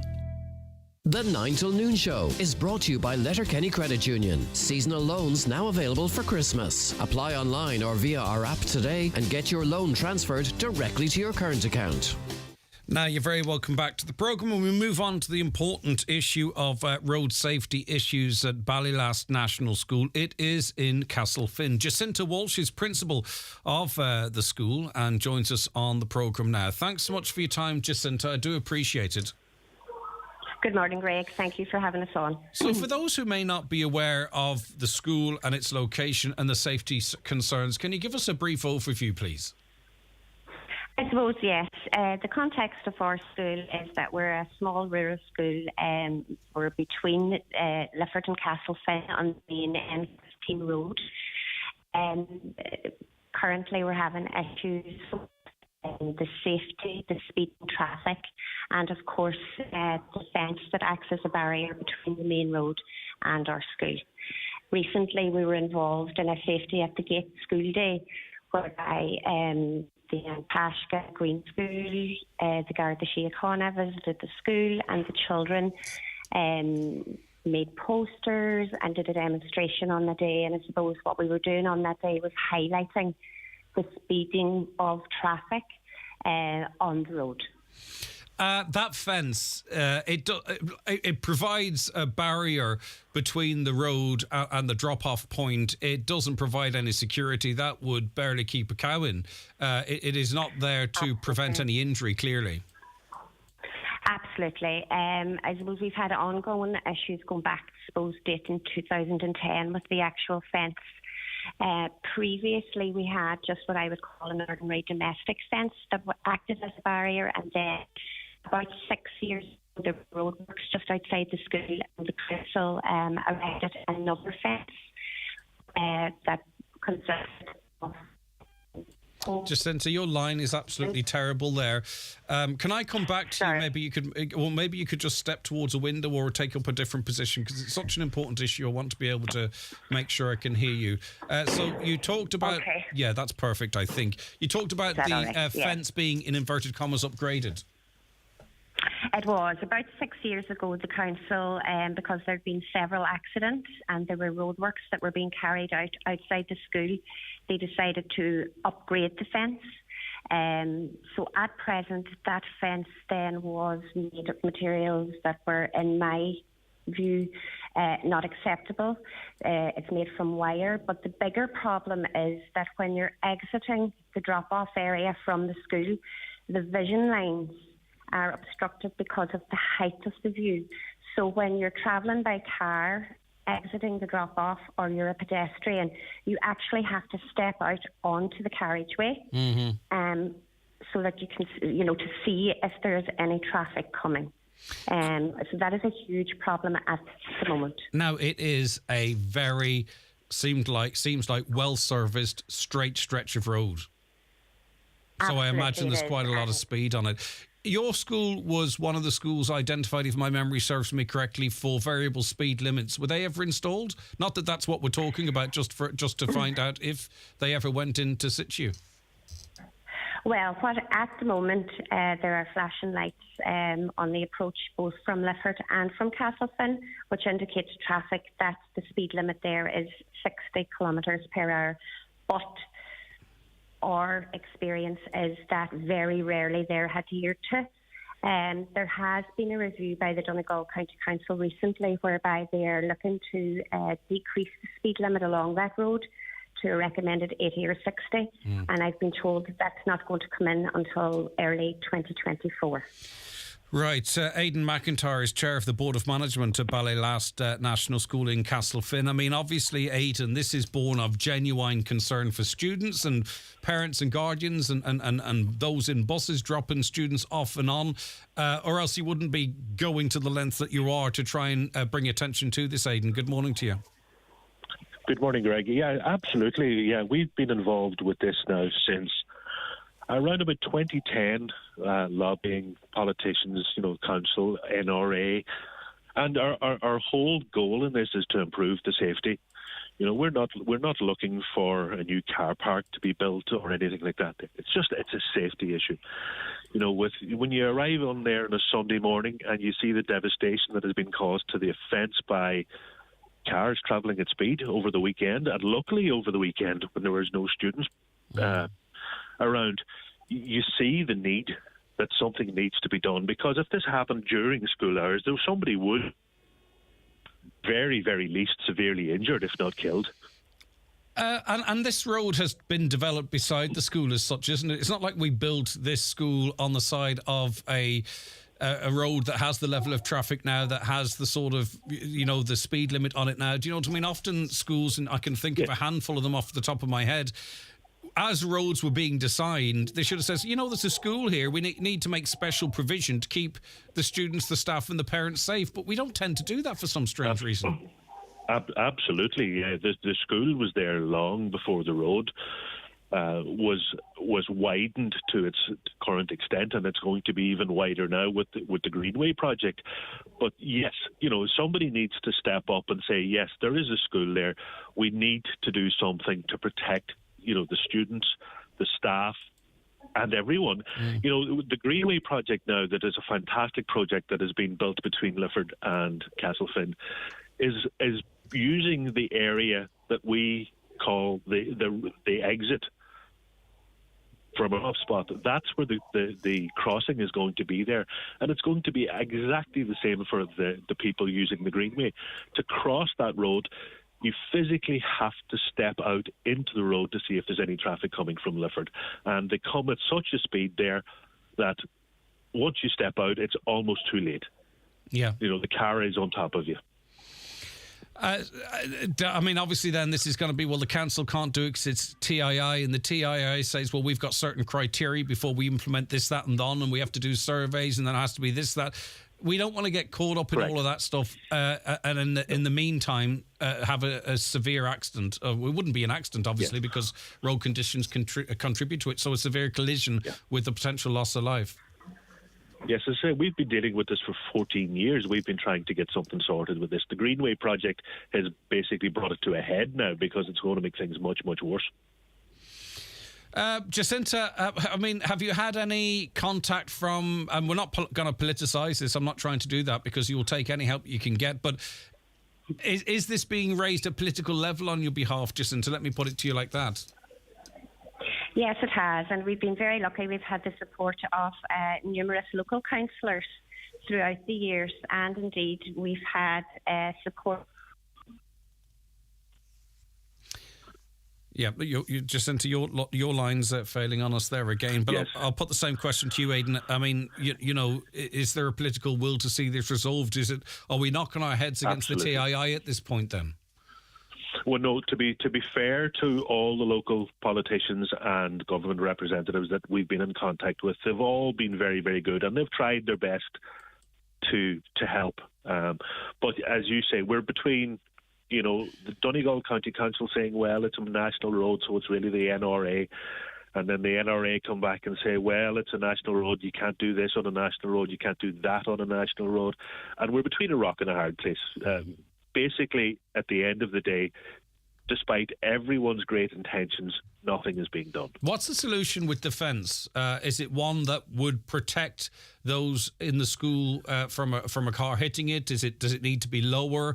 We're not engineers, don't get me wrong, Aidan, but I'm sure there's been plenty of conversation of what you believe might be the best thing to do.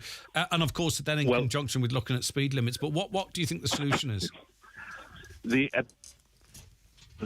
Improving the vision lines is to lower the fence that's already there and remove the netting wire that's attached to the fence. It's that when you're looking along the fence towards Lifford that is blocking your vision lines, if the netting wire was removed, it won't affect the integrity of the fence one little bit or, you know, disimprove its security because it's not secure, but it will help. So lowering the fence. It was a bizarre addition, that sheep fencing wire, wasn't it? It's a peculiar addition. Well, it's not really fencing wire. It's plasticky. It would be more like the kind of stuff that you would put on a garden fence to stop things growing through it. All right. Is it see-through or there's a colour on it? It's perforated, but it is see-through when you're standing looking directly at it. But when you're looking along 100 yards of it, you know, it's not see-through. Right. Okay. So I don't know who might be responsible, but I don't think the TII are they responsible for the fence? I'm not sure who's responsible for the fence. I think it was Donegal County Council that put it in when they did the road improvements. Yeah. But I couldn't say for sure, and that Jacinta might know that better than I do. Jacinta, do you know who's actually responsible for the fence design?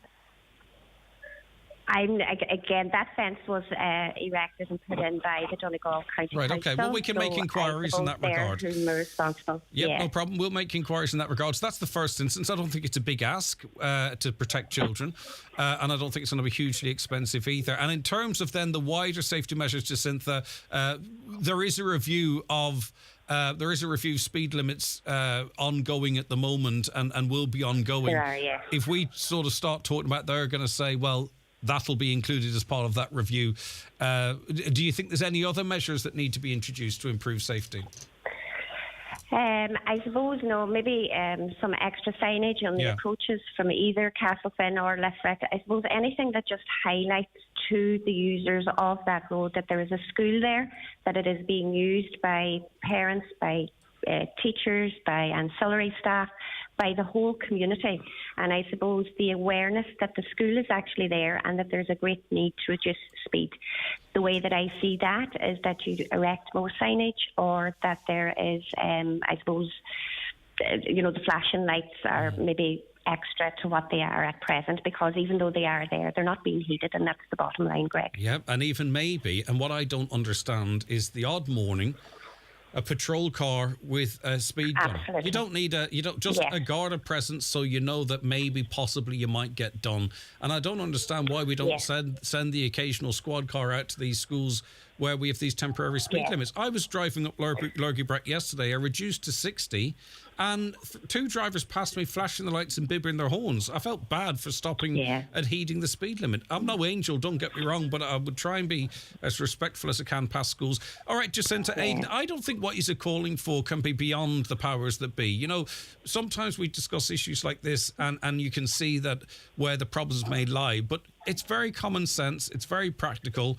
and hopefully the right ears are listening, and we're going to make our inquiries, and we're just trying to keep children, staff and parents safe. Thanks so much for sharing the story with us. Aidan, did you want to say something else? No, I'm just saying correct. That's all we want. Yeah, Safety is the main issue. Brilliant stuff. All right, Aidan McIntyre, Chair of Board of Management at Ballylass National School in Castlefin. Jacinta Walsh, big hello to all the students, of course, and teachers. Thanks so much for joining us.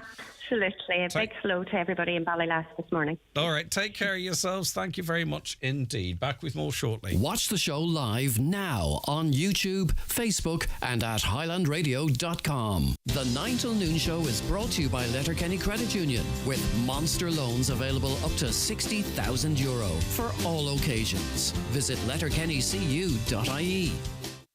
Country Sundays at the Clanry Hotel, Letterkenny. Sunday 19th of November, Claudia Buckley and her band. Sunday 3rd of December, there's Robert Mazzell and his band. Doors open at 8:30, dancing 9 till 11. Admission €15 at the door. Bed and breakfast plus ticket only €70 per person sharing. That's Country Sundays at the Clanry Hotel, Letterkenny. New TB rules would curtail the cattle trade. In this week's Irish Farmers Journal, find out what new rules the department is proposing to stem the spread of TB. Reweighting makes it back into EU nature restoration law. British blue tongue case sparks import ban. Straw imports surge to counter Irish shortage. County councils told to ramp up farm inspections. Everything retiring farmers need to know about the Fair Deal scheme, plus your comprehensive guide to next week's Dairy Day. All inside this week's Irish Farmers Journal, on sale now.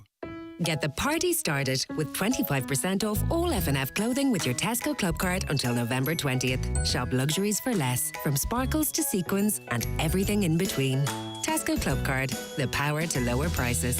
F&F, fashion at Tesco. Subject to availability. Available in the majority of larger stores. At Connect Hearing, our audiologist is available Monday to Friday for hearing tests and wax removal services at our Letterkenny Clinic in the Courtyard Shopping Centre. From now until the end of November, we are offering a free wax removal service for all those over 60 years of age. Our hearing is our social sense. Are you finding hearing more of a challenge? Call Ursula today on 07491 13296 to make an appointment. Good hearing helps us to connect to our family, friends and loved ones. Connect Hearing, connecting you to life. I am making my Holy Communion this year, and we went to Macaroni's and Ballybuffet. I got everything I needed: my dress, tiara, bag and shoes. I had an amazing time with so many beautiful dresses, and Mum was able to pay a deposit for the perfect communion dress. For your communion day, go to Macaroni's Ballybuffet. See Derek Ryan live in concert at the Mount Errigal Hotel Letterkenny this Saturday the 18th of November with special guests Louise Morrissey and T.R. Dallas. That's Derek Ryan live in concert at the Mount Errigal Hotel Letterkenny this Saturday the 18th of November. Tickets on sale from hotel reception or at DerekRyanMusic.com. Okie doke, you're very welcome back. We go to Conor Faulkner now, transport consultant. Good morning to you, Conor. Thanks for joining us. Good morning, Greg. Hello. Very good to have you on the programme. Now, it's hard to believe we've arrived in November of 2023 to be able to say that Gardaí now have access to the details of every insured driver in the country. The data of all insured drivers and vehicles in the state is now being shared with An Garda Síochána, which is critical, really, to the work that they do. Yeah, it's been a long time coming, but it's very welcome. And we've been talking about this for well over 10 years. There's supposed to be a database whereby the Gardaí can immediately tell by registration number what car is insured and who's insured to drive it. Now, it was a long time putting it in place, but that is now in place, which is terrific. It's modern enforcement, and it should go a long way towards improving the big problem we have with uninsured driving. Uninsured driving is way too high in Ireland, and this is one of the reasons. Now, it won't solve the problem completely, but it will definitely help. So it's a good news story. It's been a bad year for road safety, we know that. Yeah, but also we know this advance is good. I beg your pardon. Also, we know really that there was general knowledge that you could get away with it because there had to have been, or else we wouldn't have the level of uninsured drivers that we do. Yeah, that's definitely true. And, when you consider it, up to now, the only way a Garda had of checking that a car was actually insured, if the disc looked fine in a Garda's torchlight, there wasn't much else he could do unless you had another reason to check the details of the driver. Which means if you do drive uninsured, you nearly need to be unlucky or have a crash for you to be caught. And in a landscape like that, unsurprisingly, we had as many as 8% of Irish drivers at any one time not properly insured for the vehicle they were driving. And it's an invisible crime in a sense because we all pick up the tab for it. The Motor Insurance Bureau of Ireland is the fund that comes out of all of our insurance policies, and it goes to pay for uninsured drivers. So it adds about 40 or 50 euro per annum to every motor insurance policy in the country. Crazy that it's been allowed to be so bad for so long. And just to give people an idea of the scale, 188,000 vehicles. And I suppose really what the general population want to see now is that, if that number is reduced and other measures that have been introduced in relation to, false claims or payments or what have you, people need to see it in the pocket as well now. And then they'll go, right, okay, that's a good move. That worked well. Do you know what I mean?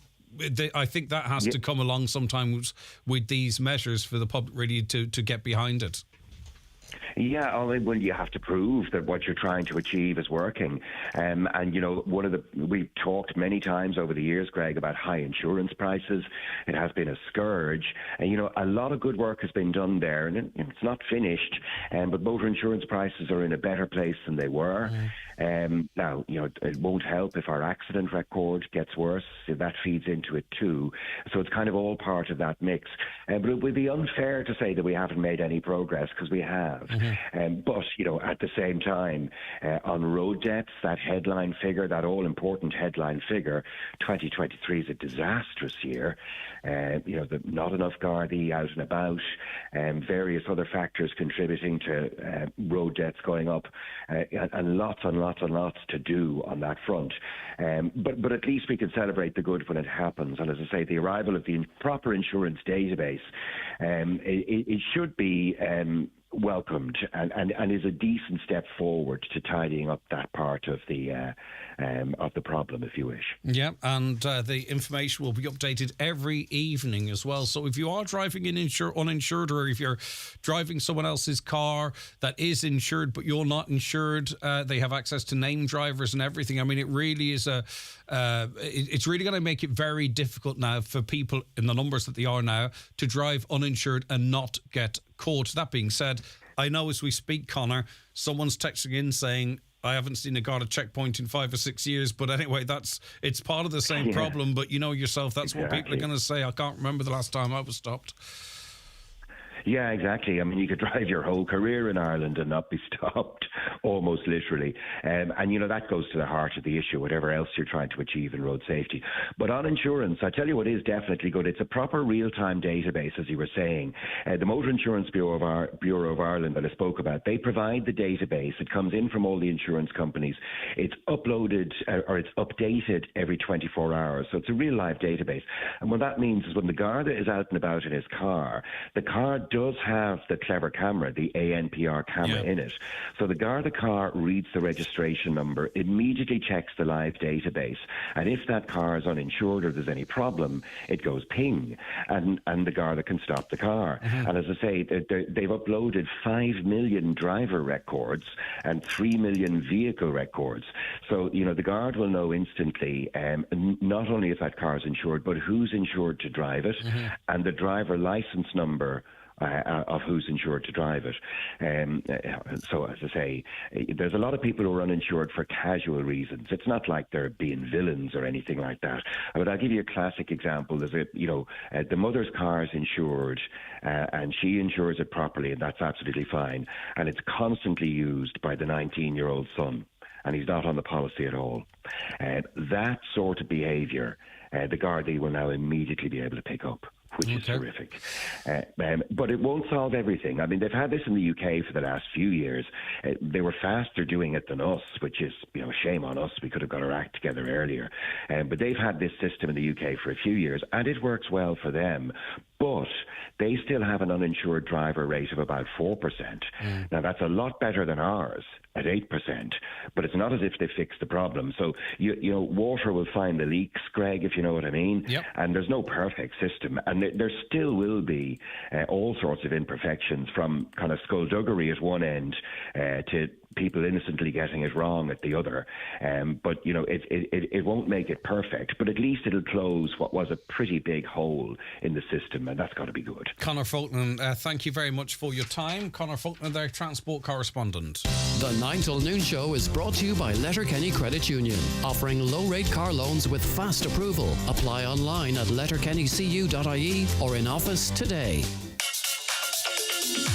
Return, refund, recycled. Ireland's deposit return scheme is coming. From the 1st of February 2024, when you buy a drink in a bottle or can with the return logo, you'll pay a small deposit. Once you're refreshed, return your empty, undamaged bottle or can to any shop or supermarket and get your deposit back. The result? Less litter, less waste, and better recycling for Ireland. For more, visit return.ie. Screwfix Black Friday deals are here. Save €70 on the DeWalt T-Stack 3-in-1 storage set, now only $98.95. And the Sight Marble safety boots are now half price, only $29.95. For more Black Friday deals, shop now. Must end 27th November. Delivery charges apply. Uno, dos, tres. A hain, a doa, tree. 1, 2, 3. The Arona, the Ateca, and the Tarraco. 3 great SUVs from Seat. And when you order now, you can enjoy 3 years free tyre insurance and 3 years roadside assistance, plus 3 flexible payment options to purchase your new Seat. Visit seat.ie to discover even more of our fantastic offers. Great things come in threes at DMG Motors, Donegal Town. And while I have 3 seconds, allow me to say that yes, terms and conditions apply. This Sunday, St Eunan's hurlers go in search of their first ever Ulster title. The Letterkenny side play Castleblinny in the Provincial Club Championship final in Dungannon. Throw-in is at 1 and the game will be live on Highland. Coverage of St Eunan's in the Ulster hurling final is in association with Sister Sarah's Letterkenny, the perfect venue for festive fun. Book your Christmas party now on 912238. Limited availability remaining. Highland Radio weather updates brought to you by Grant. From condensing oil and HVO biofuel boilers to heat pumps and underfloor heating, you can trust Grant to heat your home. Visit grant.ie. Dry today apart from isolated showers. Some bright or sunny spells this morning, but it will become increasingly cloudy this afternoon. Rain will spread northeastwards this evening, temperatures of 7 or 8 degrees. Now, we learned this morning that the Health Minister is now to visit Letterkenny University Hospital next Friday. While they have not been officially invited as of yet, GPs say they do welcome the visit. Now, Dr. Ciara Steele is one of the signatories of a letter sent some time ago now, actually it was the start of October, to various recipients, the hospital management, Cialta, and the Minister for Health. Dr. Ciara Steele is one of the Donegal GPs, as I mentioned, and a GP in Buncrana as well. Good morning to you, Dr. Steele. Thanks for your time. Good morning, Greg. I hope you can hear me. No, loud and clear. I want to start with, in your words and from your perspective, why you came to put your name and help draft this letter in the first place, Ciara. Well, really, it was from the patient's perspective and what we were hearing sort of on a daily basis of the intolerable conditions that they were suffering under in Letterkenny waiting area, and onwards then in the clinical area in the emergency department, not due to the clinical staff, but just due to the conditions, the overcrowding, the long waits. And even, sort of precipitous discharges, just because of the lack of funding, the lack of budgeting, the understaffing in the emergency department. So it's really from the patient's perspective that all of us, not just one particular general practice, but all of the general practices were hearing the same story. And I suppose health systems are funny, Greg, from the point of view that they can plod along, with your sleeves rolled up for quite some time, and then you reach a point of critical deficit where the system can actually no longer be maintained on, the goodwill of the staff in the service. So from the patient's perspective is where we were coming from. I think it's unprecedented, that we'd have such a large group of GPs coming together and speaking out, but we really felt like we had no choice. And then, of course, the consultants sort of echoed our concerns because, we know, we're very close, colleagues and, family members are some of our consultants. We know what they're going through on a daily basis, working the extra mile, working the extra hours and working, in conditions where they can't deliver the best care to the patients. And we were seeing patient risk, and that's what led us to speak out.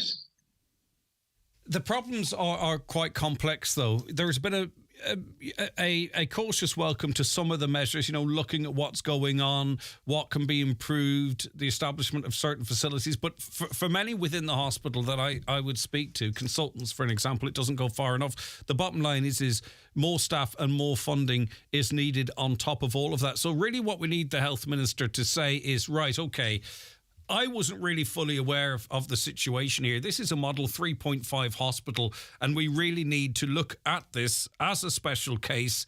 Do you know what I mean? Rather than sort of recapping that we've increased funding by such and such, we need a more nuanced response, I think, this time, don't we?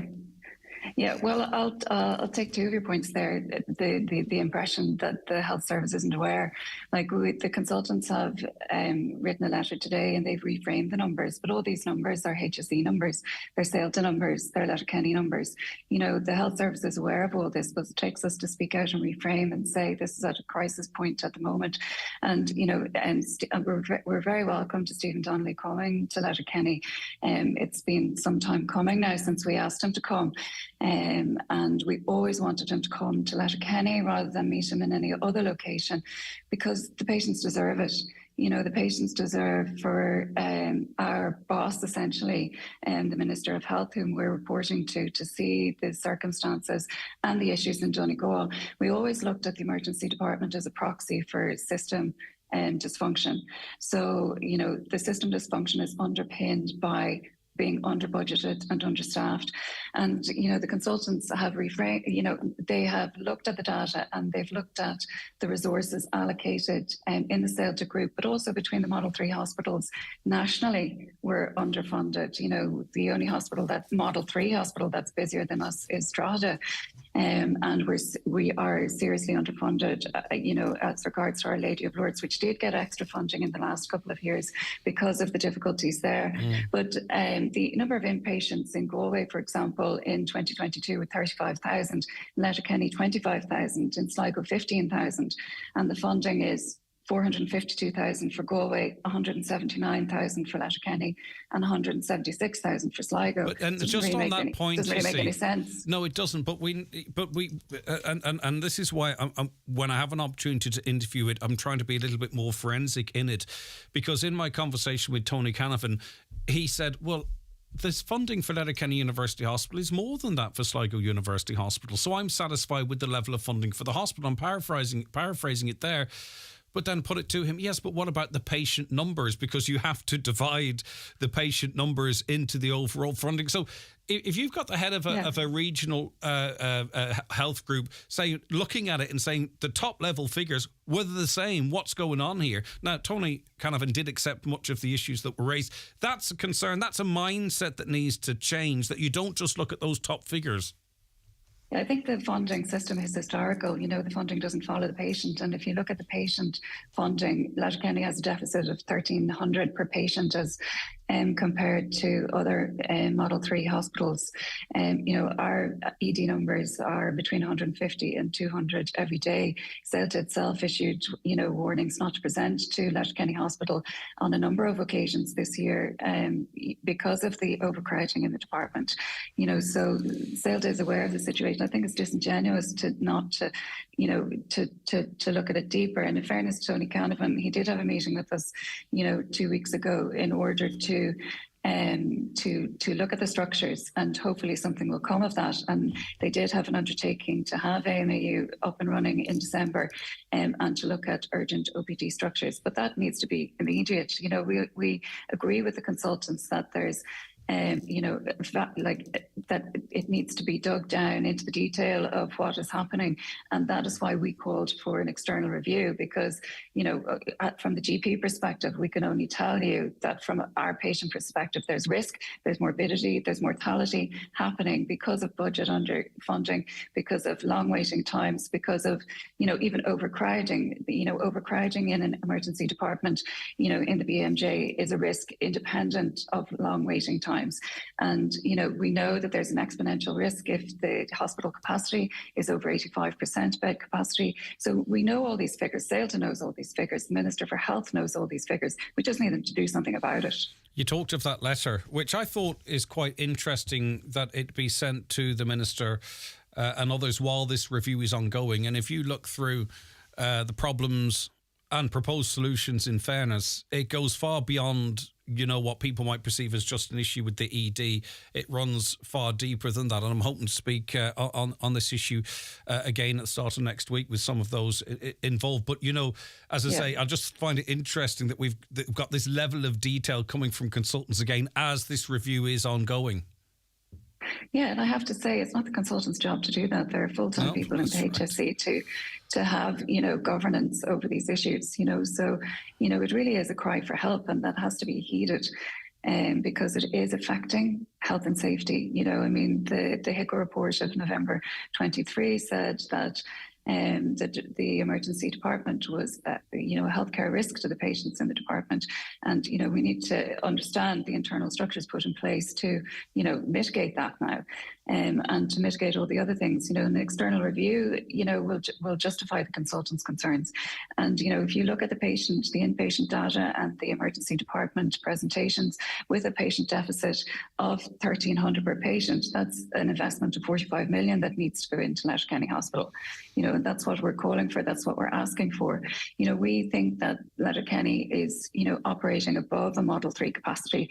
We broached this with Tony Canavan. We said it needs to be funded as a Model 3.5 or, Model sub 4- hospital because of the fact that the interlinks are not there. There's no other opportunities for people to avail of healthcare in the county. There's no private hospitals. We know that Galway Hospital is 203 kilometres away. It's not okay for patients to do a 10-hour round trip for a 10-minute appointment. All of these things are unacceptable and need to change. And it's all of these things adding up year by year and that are, leading to patients not being able to accept it anymore. They can't cope with it. And there is a certain amount of activity in the community, which I'd like to bring up, but there's only a limited amount of capacity that can be absorbed by the community. There are certain things that need to be dealt with in the hospital. And the consultant proposed us for having an elective unit. That's a very good proposal. For a surgical assessment unit, alongside the medical assessment unit, we want that. We are working with PEDS to have a separate PEDS ED and a separate PEDS triage pathway. So even though we have a separate PEDS ED, we don't have a triage pathway separate to the adult triage pathway in ED. So all of those things need to be changed. Yeah, for sure. And 11 consultants, I think, signed the original letter. I think it's closer to 30 medical professionals from within the hospital are now signatories of a really significant document, which, as I say, we'll hopefully talk about a little bit more next week. Dr. Ciara Steele, thank you so much. Did you want to say one more thing? Sorry. Yeah, no, so like, just we do have solutions, but, it has to be underpinned by budget and staffing. Like that can't be ignored. It can't be, sort of said, we'll do this little project here and this little project here, and that's going to, put a plaster on the situation. We need that budget to provide concrete solutions. Yeah, and we're at a point now where there's a direction of traffic and momentum that can't be lost. And I don't think anyone's going to buy the sticky plaster approach at this point, and certainly the consultants and GPs aren't. Dr. Ciara Steele, thank you so much for joining us. I really appreciate it. Take care of yourself. That's another one of the GPs who signed that letter. We'll have more coverage of the Minister's visit, that letter from consultants. All of their the issues that they've highlighted, the proposed solutions, the concerns over recruitment, and the impact, the recruitment embargo and the impact that might have on patients' outcomes as well. The 9 till noon show with Letterkenny Credit Union. Simplify your debts with a debt consolidation loan from Letterkenny Credit Union. Call us on 074 910 2126 or apply online via our app or in office today. Go the extra mile with Volvo Electric. Visit McGinley Motors for Volvo Open Week, November 13th to 18th. And get the full experience of the Volvo XC40 and C40 Recharge, each with an extended electric range of up to 570 kilometers. If you order one of these models during Volvo Open Week, you'll receive a complimentary metallic paint upgrade. Find out more about our exclusive offers at volvocast.ie. Terms and conditions apply. On Business Matters this week, my guest is Jackie Fegan, founder and proprietor of Four Paws Kennels and Dog Hotel in Kilmacrennan. Business Matters, in association with the Faculty of Business at ATU Donegal. For a career in financial governance, consider the Level 9 MA in Governance and IT in Financial Services, starting in January.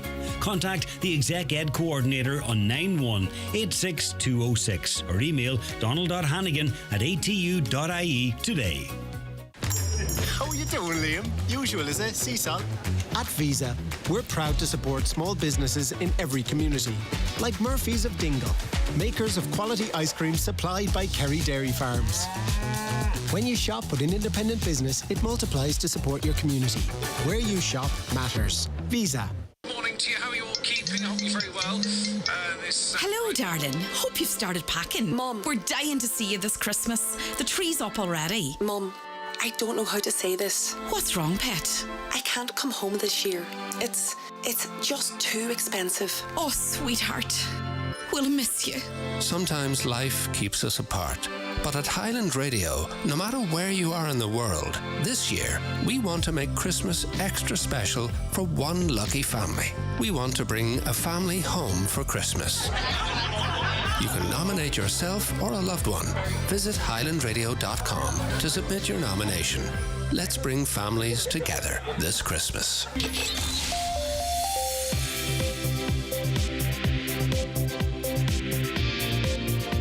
Watch the show live now on YouTube, Facebook, and at highlandradio.com.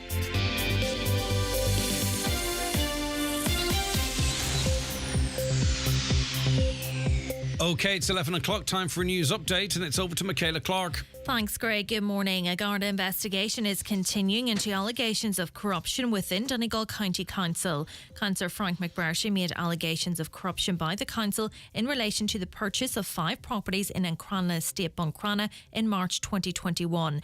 In a statement, the council says, having fully investigated the matter, it found no evidence to support the allegations. However, it's been confirmed that Gardaí are now investigating the corruption complaints. Confirmation that the Health Minister is to visit Letterkenny University Hospital next week has been welcomed. It's on the back of concerns raised by Donegal GPs and hospital consultants over patient safety in the hospital's emergency department. Dr. Pádraig McGuinness, one of the 79 GPs that had written to Minister Donnelly, says he looks forward to discussing plans to improve services at the hospital. Meanwhile, claims patient files found in St Connell's Hospital Letterkenny were once at the abandoned building in the aftermath of the flooding of Letterkenny University Hospital have been refuted. A video was circulated on social media this week by a man who had gained access to St Connell's Hospital and revealed thousands of patient files and scans had been dumped in the building. Almost €4 million in additional funding is being provided for domestic, sexual and gender-based violence services. Minister for Justice Helen McEntee announced €3.8 million for 2024. The money will be made available through a targeted call to established DSGBV organisations. Donegal County Council's Housing SPC has been told that the authority is open to the use of modular homes, particularly ones with a long-term guarantee.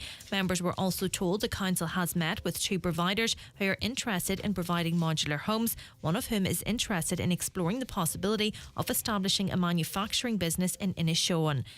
And Ballylast National School in Castlefin is continuing its campaign to improve road safety outside the school. Concerns have repeatedly been raised over the speed at which motorists are travelling on the route between Lifford and Castlefin. The school has been campaigning to have a fence at its drop-off area repaired in a bid to protect students. Those are the latest headlines. We'll be back with an update again at 12 noon. Thank you very much, Michaela. We'll be back with That's Entertainment after the break.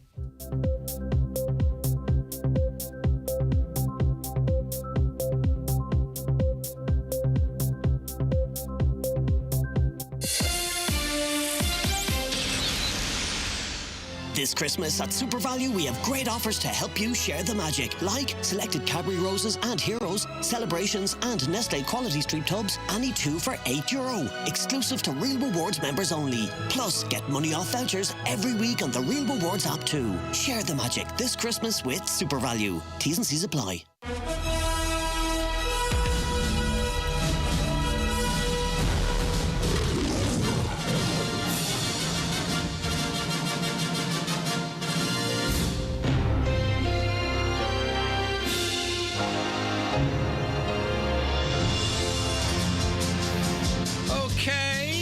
That's Entertainment. Back with you for another hour to finish off the week as we park all the trials and tribulations of life and open up a new can of worms as we talk about all things entertainment, art, stage, music, whatever it might be.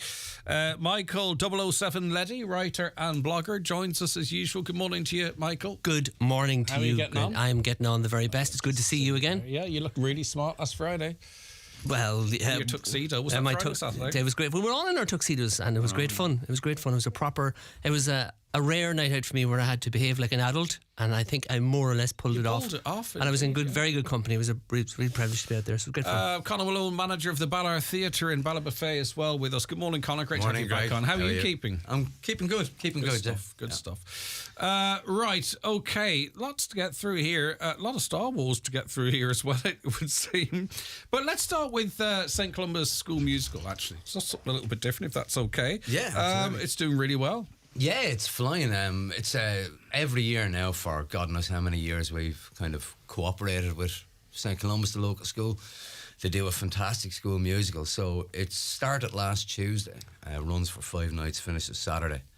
Back to the 80s is the musical that they're doing, so full of 80s hits. Mm-hmm. And 5 sold out nights. Absolutely fantastic reaction from the crowd. Absolutely fantastic performance from the students on the stage. It always just blows me away. Do you be surprised that I think the music teachers have to take an awful lot of credit as well, but that these schools put on such professional shows, so rounded, so well performed. You know what I mean? Yeah, if you've never seen one, you might think it's the kids now. It's not like that at all. Not at all. And I mean, you nail on the head. You have to give great credit to Nicola Roach, who's the music teacher in St. Columba's.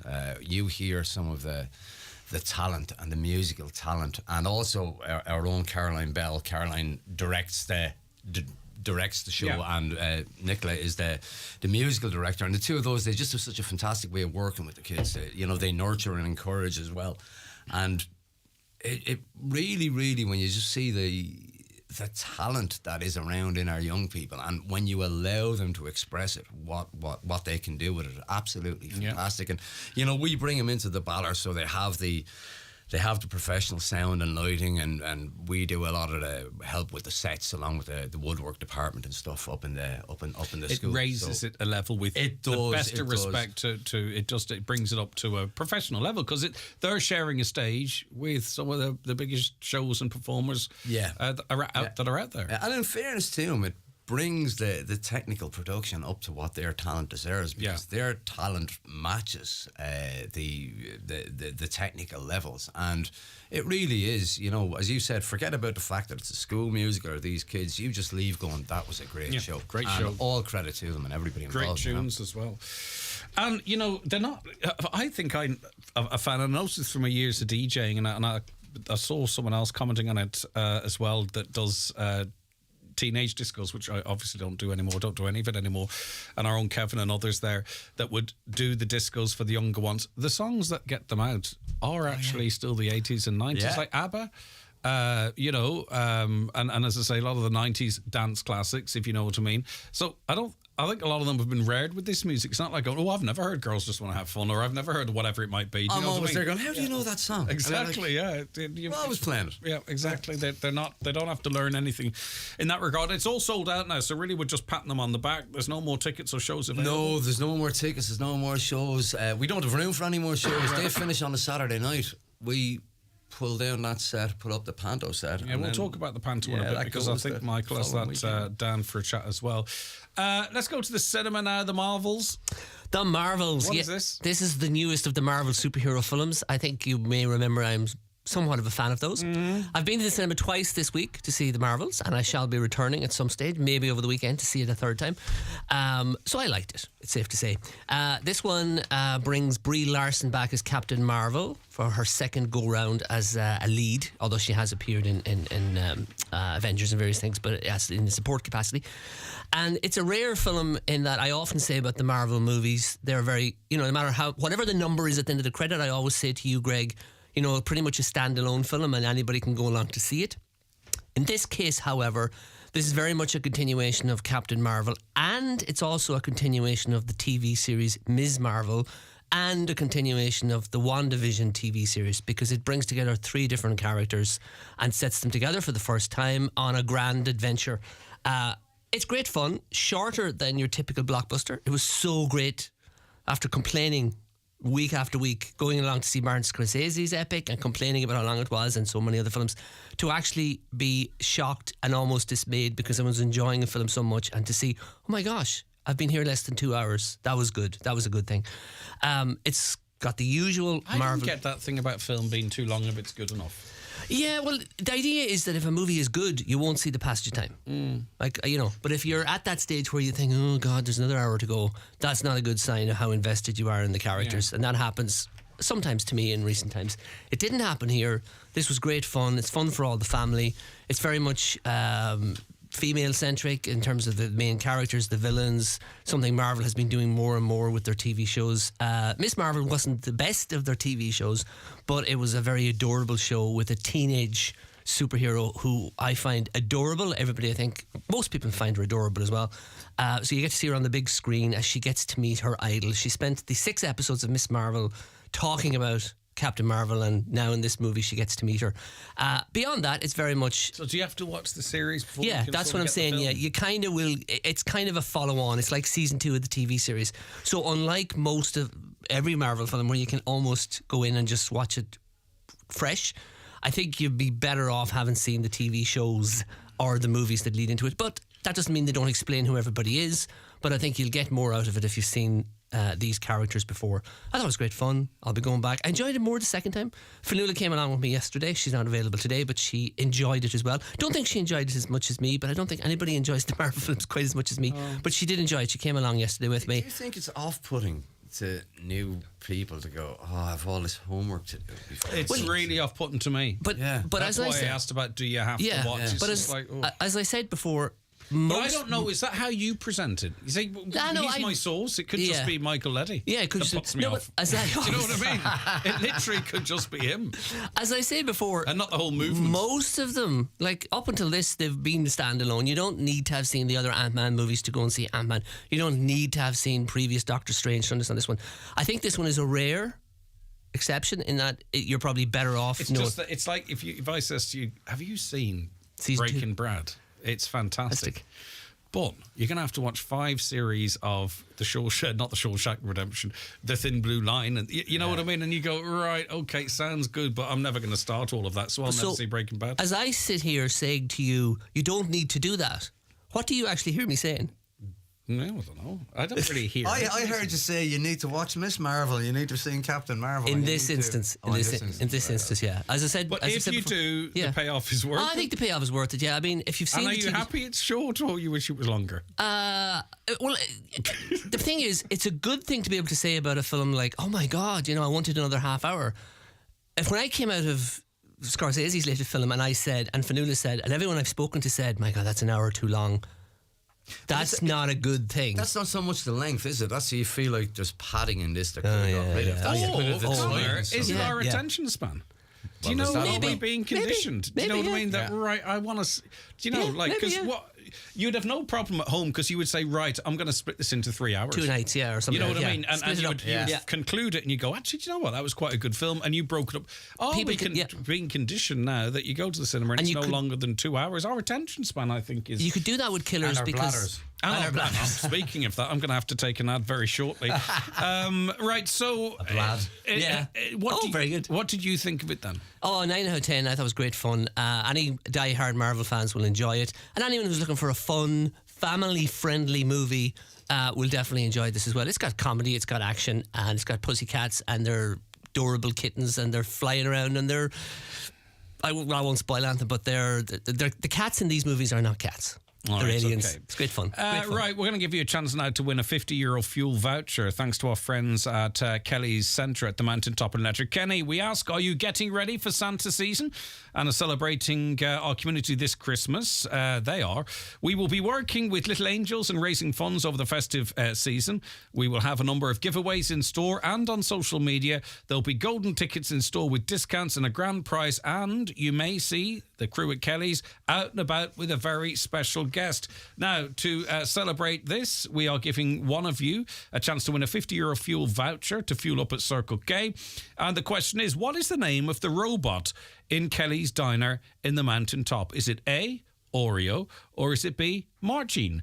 Text your answer and your name and where you're from to 086 60 25,000. What's the name of the robot in Kelly's Diner in the Mountaintop? Is it A, Oreo, or B, Margine?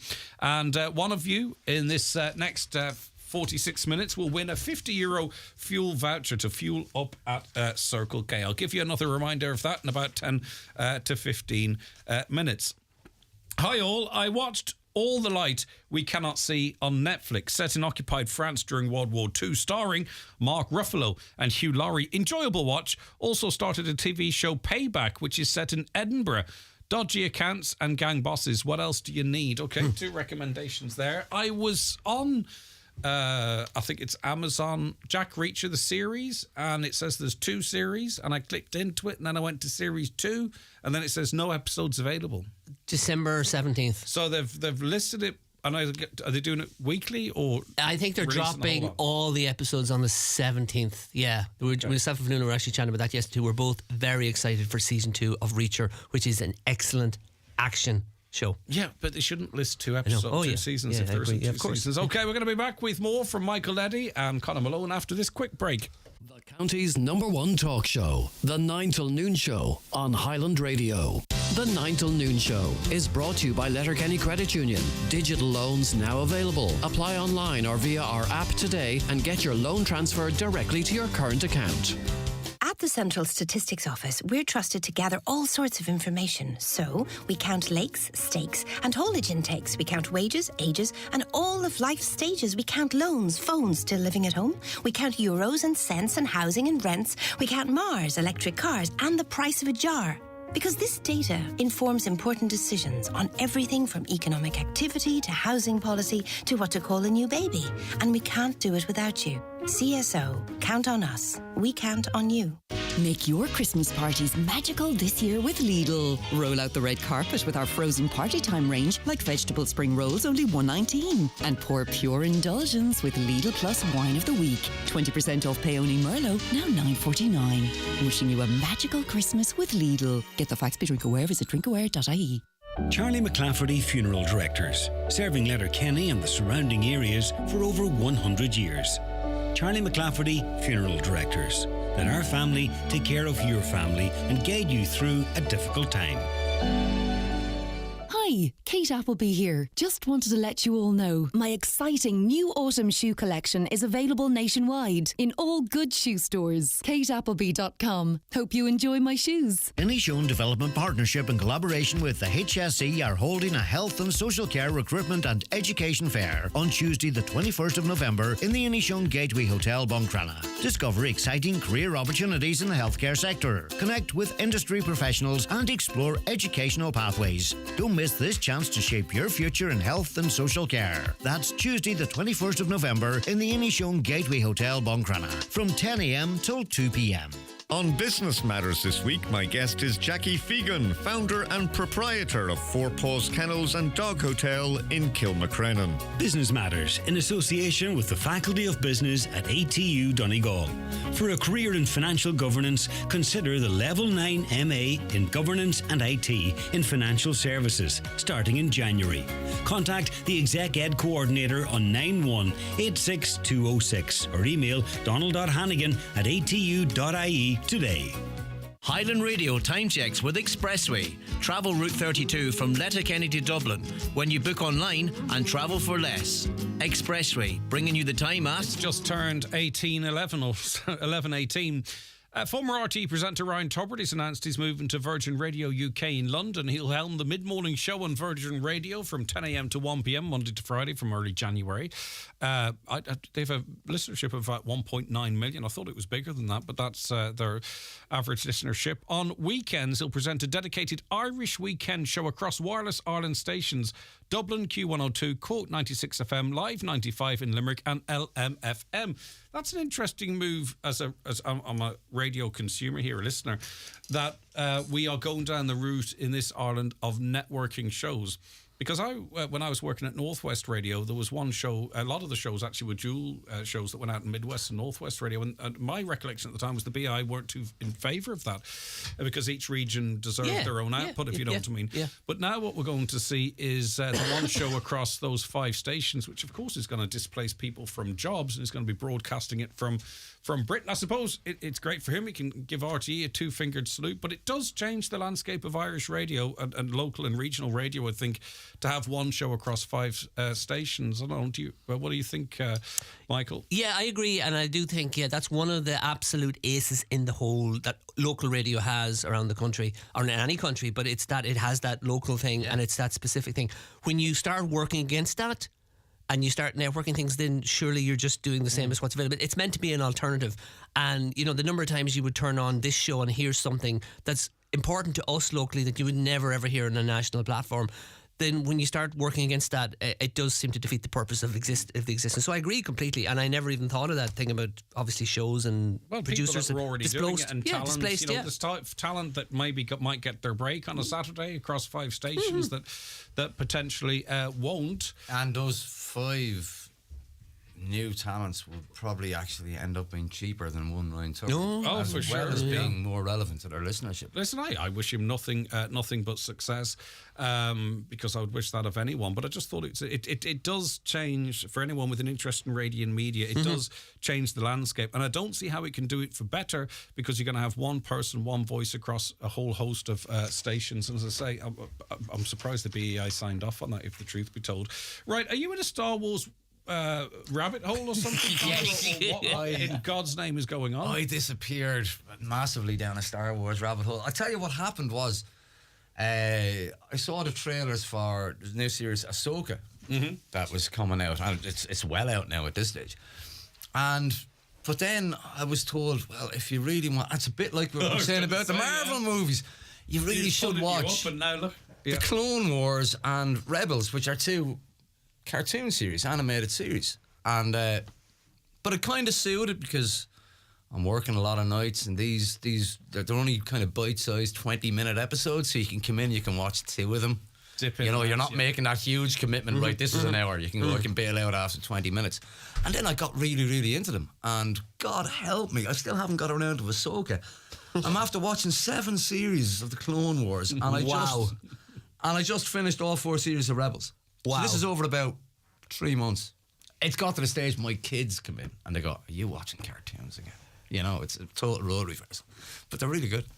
Yeah, all right. And you're a big fan of them too, is it? No, Star Wars isn't my thing at all. Star Trek, yeah. I mean, it's just Star Trek do the cartoons as well. They do. All right, okay, that's where I got. Yeah, you're right. You see, right. And here's the thing, because I was thinking about this, right? And see, Star Trek was a TV series, right? Whereas with Star Wars, traditionally you had bang a movie. Yeah. And of course, what you can always do in a TV series, you have that time and latitude to develop characters. And they do this in the animated series.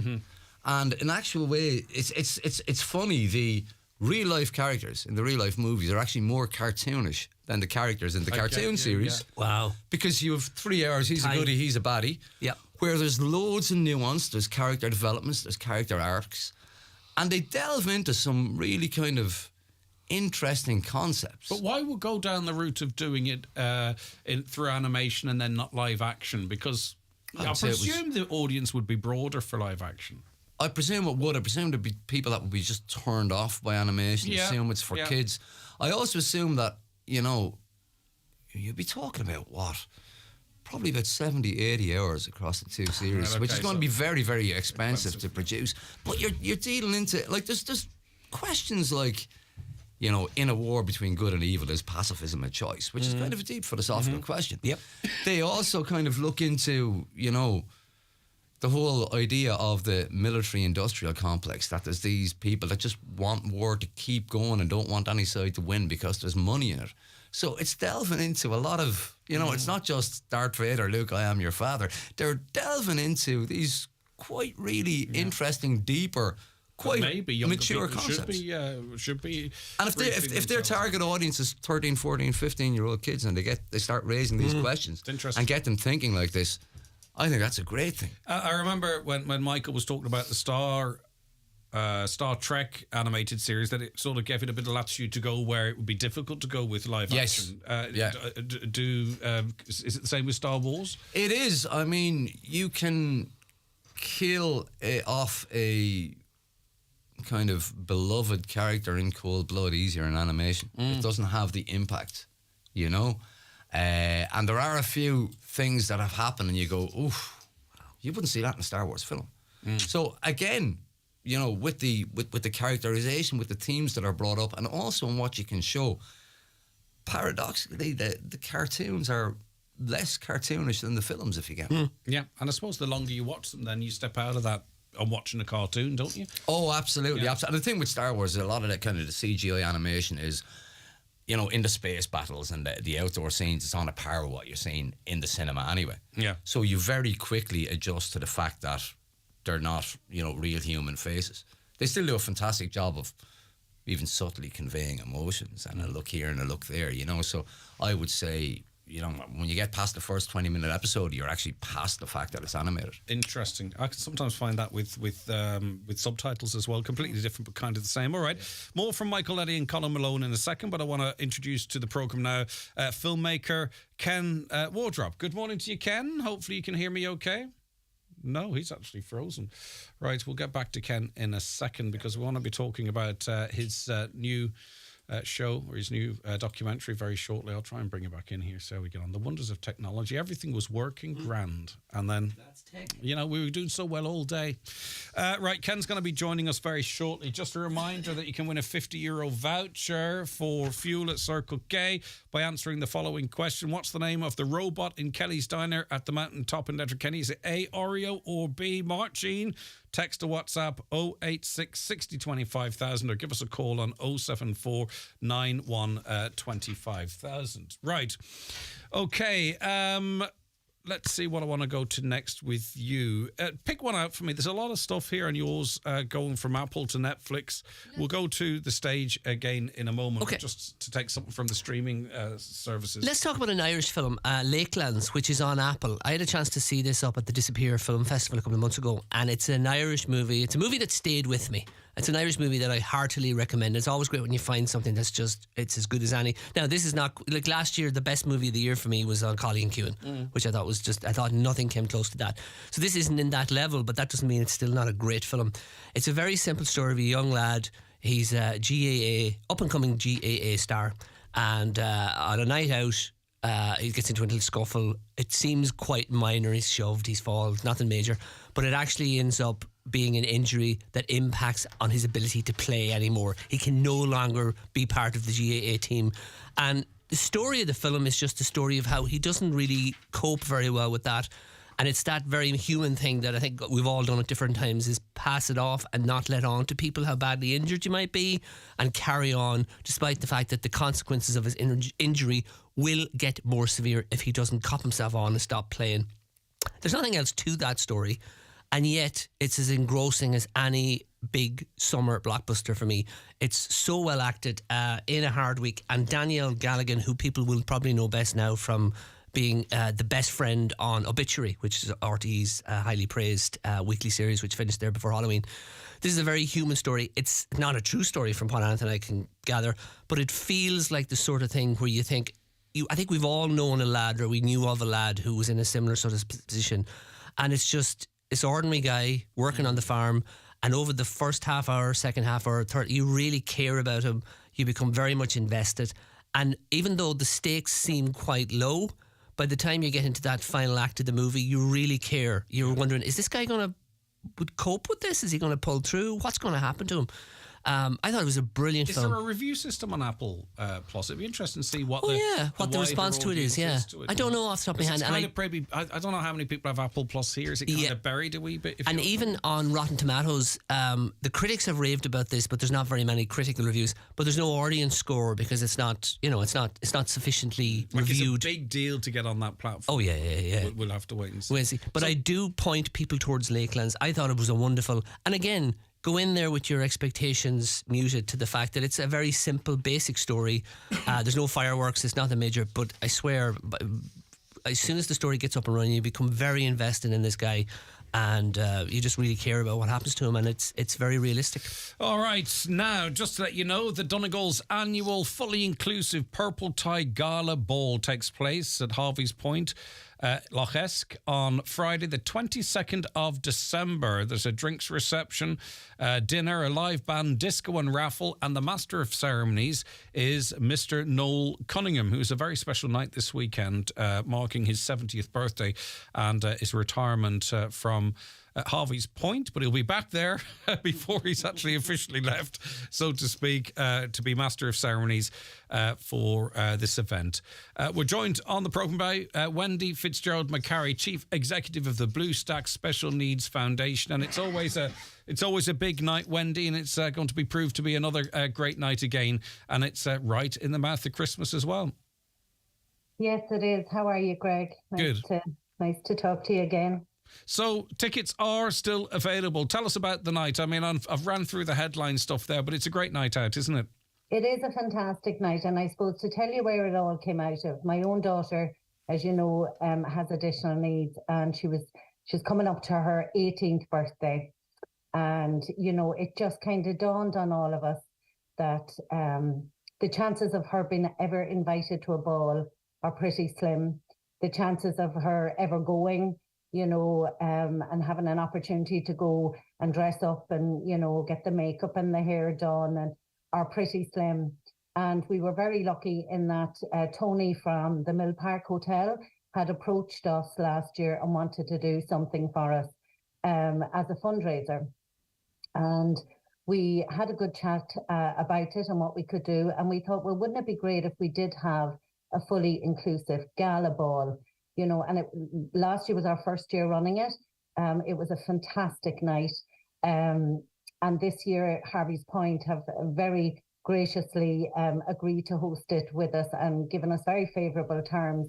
Along with all the rest of the support that they do for us down in Harvey's Point. And as you probably know, Noel is the patron of the organisation and is a huge supporter for us as well. But yeah, it is a fantastic night. That favourable rates you talk of has allowed ticket prices to be set at €60 for all of what we mentioned. But also there's a rate of €25 for young adults with additional needs, 16 plus as well. So that also talks to the inclusivity of this event. 100%. I think it's really important that we make it as accessible as possible. It is a fantastic value for money night out. It's a brilliant night in terms of, local companies who support us, having their staff parties, having their staff nights out. You know, nobody enjoys themselves like our young adults when they get out, and the fun they have. There's a lack of inhibition, and, you know, it just makes us all really have a good night. And I know last year was a fantastic night, and I'm hoping that this year will be equally fantastic, you know, and the tickets are still available. There's not a whole lot of them still available. But, you know, it is a very inclusive night, and it is, you know, last year, I know for my own daughter, it was really lovely. Her brothers were with her. So it was lovely for them to be going somewhere that for her, you know, rather than her always tagging along with them, and everybody really enjoyed it. It was a fantastic night, absolutely brilliant. So just huge thanks to Harvey's birth this year now. No problem. And just to remind people, it's Donegal's annual fully inclusive Purple Tie Gala Ball. It's in the beautiful setting of Harvey's Point. It's from 6 p.m. on Friday, the 22nd of December. So you can set it as your Christmas night as well, or whatever you want to do with it. There's a drinks reception, dinner, live band, disco and raffle, and Master of Ceremonies, the one and only Mr. Noel Cunningham. The tickets are €60 or €25 for young adults with additional needs, 16 plus. Now, if you want more information or to purchase tickets, you can call 9740828 or go to bluestackfoundation.com. And as you mentioned there, tickets, there are a few available. People really need to get on it as soon as they can, Wendy, I think, if they want to go. Absolutely, yeah. And like I say, if you can actually book the tickets online by going to the website, bluestackfoundation.com. All right, a night to remember, no doubt about that. Okay, Wendy, listen, thank you very much. Thank you so much. No, it's our pleasure, and hopefully you'll be all sold out really, really soon. Okay, that's Wendy Fitzgerald Macari there. Watch the show live now on YouTube, Facebook and at highlandradio.com. Donegal Local Development Company is hosting a showcase event celebrating Donegal businesses in the Central Hotel, Donegal Town on Friday the 24th of November from 1 to 7 p.m. This event is free to attend and features the best local startup businesses. Find your perfect Christmas gift, perfect tradesman, beauty product or outdoor adventure and much, much more, all in one place. Come along and support your local businesses and find out what's newly available in your area on a day that's guaranteed to be fun for all. Make celebrating Donegal businesses your business on November 24th. For more, visit dldc.org. To help with the cost of heating your home during the winter months, the fuel allowance scheme is now available. This allowance is paid at a rate of €33 a week for 28 weeks. To find out more and check your eligibility, visit gov.ie/fuel allowance. The quickest and easiest way to apply is online at mywelfare.ie. One payment per household. A Government of Ireland initiative brought to you by the Department of Social Protection. It's not just that Sammy has had his world torn apart by the conflict. It's not just that he has lost everyone that he ever loved. And it's not just that Sammy is only 7 years old. Right now, children are being forced to live through unimaginable horrors in Gaza and around the world. And it's not just. This Christmas, your help could make all the difference. Visit trócaire.org or call 1-800-408-408. Trócaire. Together for a just world. Why wait until Black Friday? At Right Price Tiles and Wood Flooring, we're offering our Black Friday deals right now. Get up to 70% off all tiles, all wood flooring and all bathware. Everything's reduced and everything's in stock. The 70% off Black Friday sale at Right Price Tiles and Wood Flooring. Stores nationwide. Sale now on. Hi, Paddy here at Shane Conley Cars in Donegal Town. Are you looking to upgrade your car? With Shane Conley Cars, you'll find makes and models for every budget. Great finance options, and we also accept trade-ins. Check out ShaneConleyCars.com or call in to us at Shane Conley Cars from Lonaher Road, Donegal Town. See Derek Ryan live in concert at the Mount Errigal Hotel Letterkenny this Saturday the 18th of November with special guests Louise Morrissey and T.R. Dallas. That's Derek Ryan live in concert at the Mount Errigal Hotel Letterkenny this Saturday the 18th of November. Tickets on sale from hotel reception or at DerekRyanMusic.com. The 9 till noon show with Letterkenny Credit Union. Now offering mortgages from €40,000 to €600,000 with no hidden fees or transaction charges. Letterkenny Credit Union, 9102127. Now I hope I can go to Ken Wardrop, filmmaker. Good morning, Ken. Good morning. How are you? Great to have you. I am great. And well done, the documentary. So this is Christmas, released throughout Ireland today, including locally the Century Cinema in Letterkenny. Must be a great feeling. Oh, of course it is. It's always great to get an opportunity to get your film out into the world. And we've had a wonderful reaction to it. We had our premiere at the Cork Film Festival there on Friday night, and we've done some preview screenings, and it's getting a lot of buzz, which is really wonderful because it is obviously a documentary, and encouraging audiences into documentaries is kind of complicated. And but I think this is a particularly important film. It has a message there that I think we'll all relate to as well. And yeah, it's super exciting. And thank you so much for your support. No, it's our pleasure. And I'm really interested for you to describe, rather than me trying to interpret, because I haven't seen it. I want you to describe what it's about and how you made it. Yeah, sure. Well, the film is about 5 characters and their struggles, I guess, in the lead up to Christmas last year. And the premise really came from the fact that I lost my grandmother on Christmas Day when I was 12 years of age. She passed away. She was staying with us at the time. And that left a darkness and a cloud over Christmas thereafter for quite some years, because she was very close to my mum and to all of us. But it really impacted and meant Christmas was something different for our family. And I suppose it stayed with me. And Christmas, it can be a very complicated time of year for people. It can be almost the perfect storm if you have problems, and then you're subjected to all the kind of, you know, the commercialization and the frivolous and the joy and, you know, what it's meant to be and the expectations.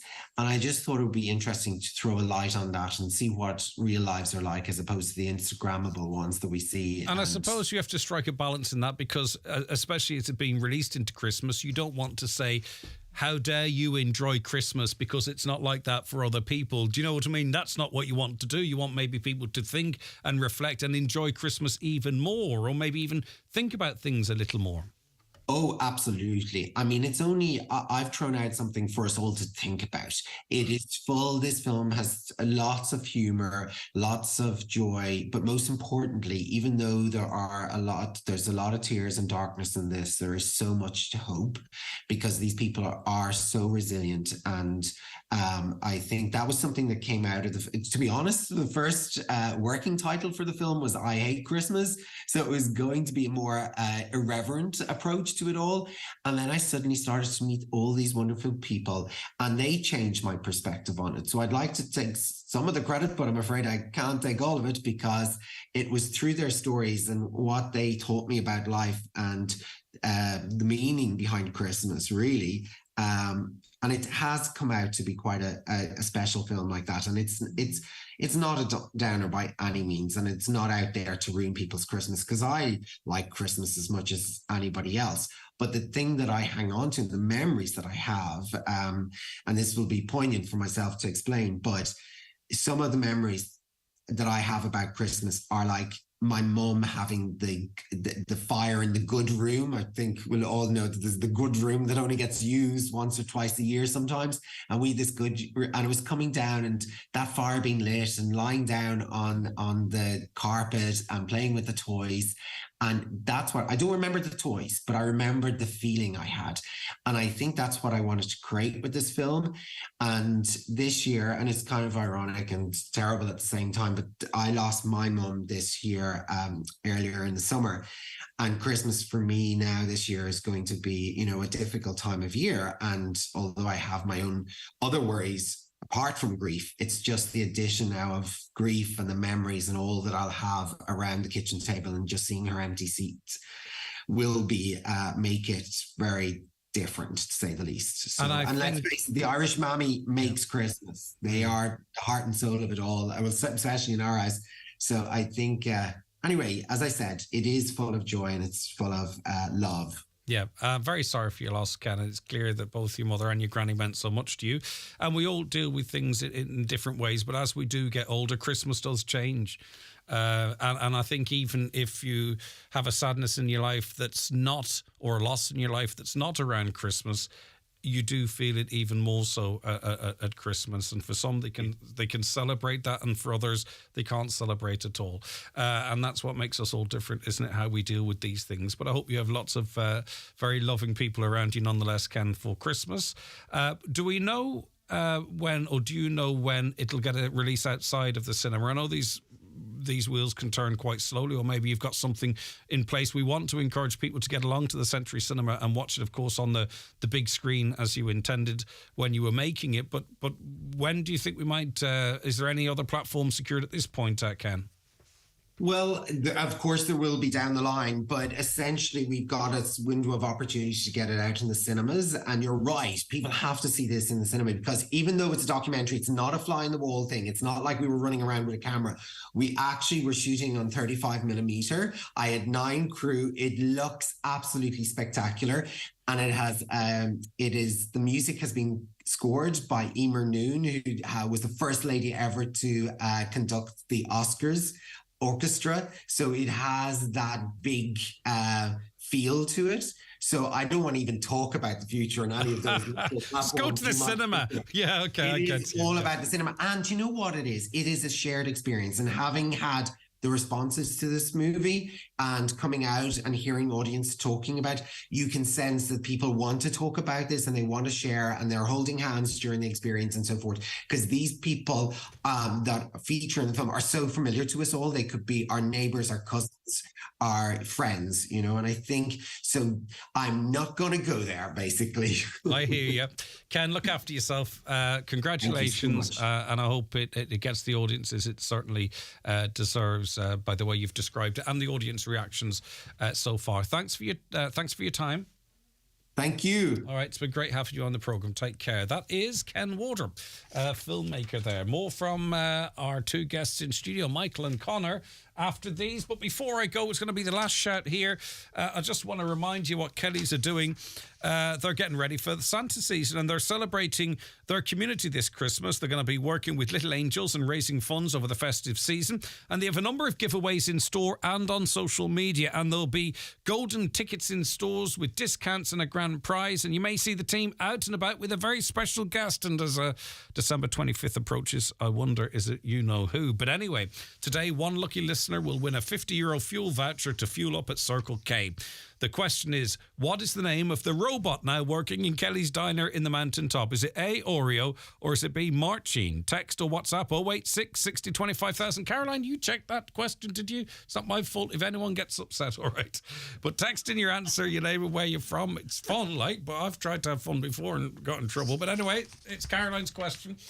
We'll have a winner picked for us in the next 15 minutes. More from Connor and Michael after these. The 9 till noon show is brought to you by Letterkenny Credit Union. Seasonal loans now available for Christmas. Apply online or via our app today and get your loan transferred directly to your current account. Give the gift of beauty and rejuvenation this Christmas with the voucher from Genesis Aesthetics and Skincare Clinic Edore. Your loved one can choose from a range of transformative treatments, including PDO thread lifts and skin boosters designed to improve facial contours by lifting and tightening the skin. Also offering fat-dissolving treatments, dermal fillers and laser treatments for all skin concerns. Christmas party hair and makeup packages available. Secure your voucher at Genesis Aesthetics and Skincare Clinic Edore on 07495 325 75. Adult Safeguarding Day takes place this month. Safeguarding involves keeping ourselves free from harm and protecting our rights. This includes all adults planning ahead to reduce the risk of adult abuse. Go-to actions that we can all take to plan ahead are to make an enduring power of attorney, designate a health representative, and choose who can assist with decisions. From Safeguarding Ireland, supported by the HSE. Get informed at safeguardingday.ie. This Christmas at SuperValu, we have great offers to help you share the magic. Like SuperValu Fresh Irish Strip Loin Steak, save 33%. And Villa Maria Sauvignon Blanc 6-pack case deal, €50. Exclusive to Real Rewards members only. Plus, get money off vouchers every week on the Real Rewards app too. Share the magic this Christmas with SuperValu. Enjoy alcohol responsibly. T's and C's apply. It's time to transform your smile with the help of Blue Poppy Dental, Letterkenny and Donegal Town. Their expert team offer orthodontics, teeth whitening, implants and composite bonding all in-house. Start your journey by calling 074 974 0404 or easily book your own appointment online at a time that suits you through their user-friendly patient portal. Available anytime, anywhere at bluepoppydental.com. Blue Poppy Dental and Orthodontics. Medical card patients welcome in our Donegal Town practice. The Hyundai Electric family, designed for yours. The Ioniq 5 with a range of up to 507 kilometres. The all-new Kona with a range of up to 514 kilometres. And the Ioniq 6 with a range of up to 614 kilometres. Hyundai. Our family, designed for yours. Your local dealer is Divers Hyundai, Canal Road, Letterkenny. Call 91 22 600. Wrap up some Donegal love this Christmas with thoughtful, sustainable gifts made by the Donegal designer makers. Join us for our annual Christmas fair in Rathmullen House this Saturday and Sunday from 11 a.m. till 5 p.m.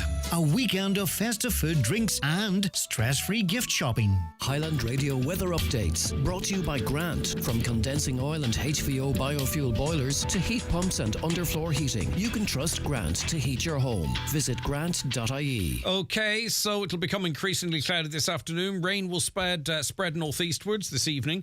Highest temperatures of 7 or 8 degrees with light south to southeast winds strengthening. It's funny in the weather forecast, they'll always talk about rain spreading from the northwest, but it still actually only spreads into us. It never emanates from the sunny southeast or the sunny southwest, does it? But anyway, right. John Bresson's going to be broadcasting around the northwest live from Boyce's Centre on Main Street, Falcarra, from 12:30, celebrating the revamp of the store there. So it's good crack, when there's an OB at a premises. So call down and say hello. Bring the kids down if they are with you. Or off school or whatever it might be, or even maybe not at school. As I say, it's a nice little buzz, and there's normally nice little things to enjoy for free when you get there as well, and to see the great investment the Boyces have made in Centre on the main street there in Falcarra.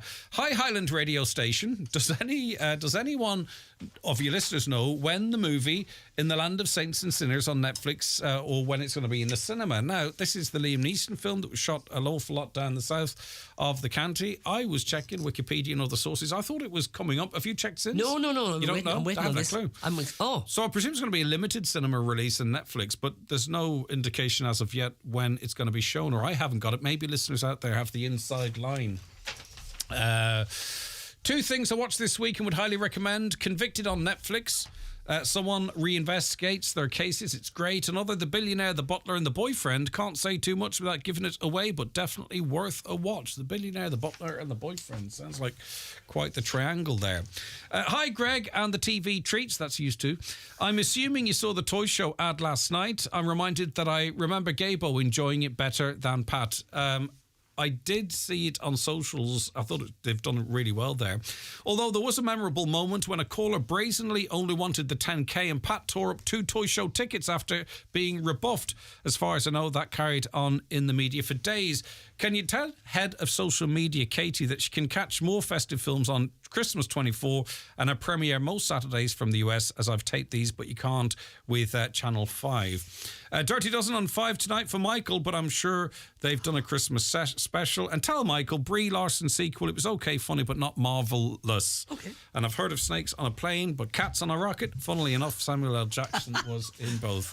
That is, as always, Kevin puts a bit of thought into his contributions. Thanks, Kev. Right, Christmas Panto Foundered. It's in the Ballor, and you've got it down on your list as well, Michael. So I'll go with you first, Connor.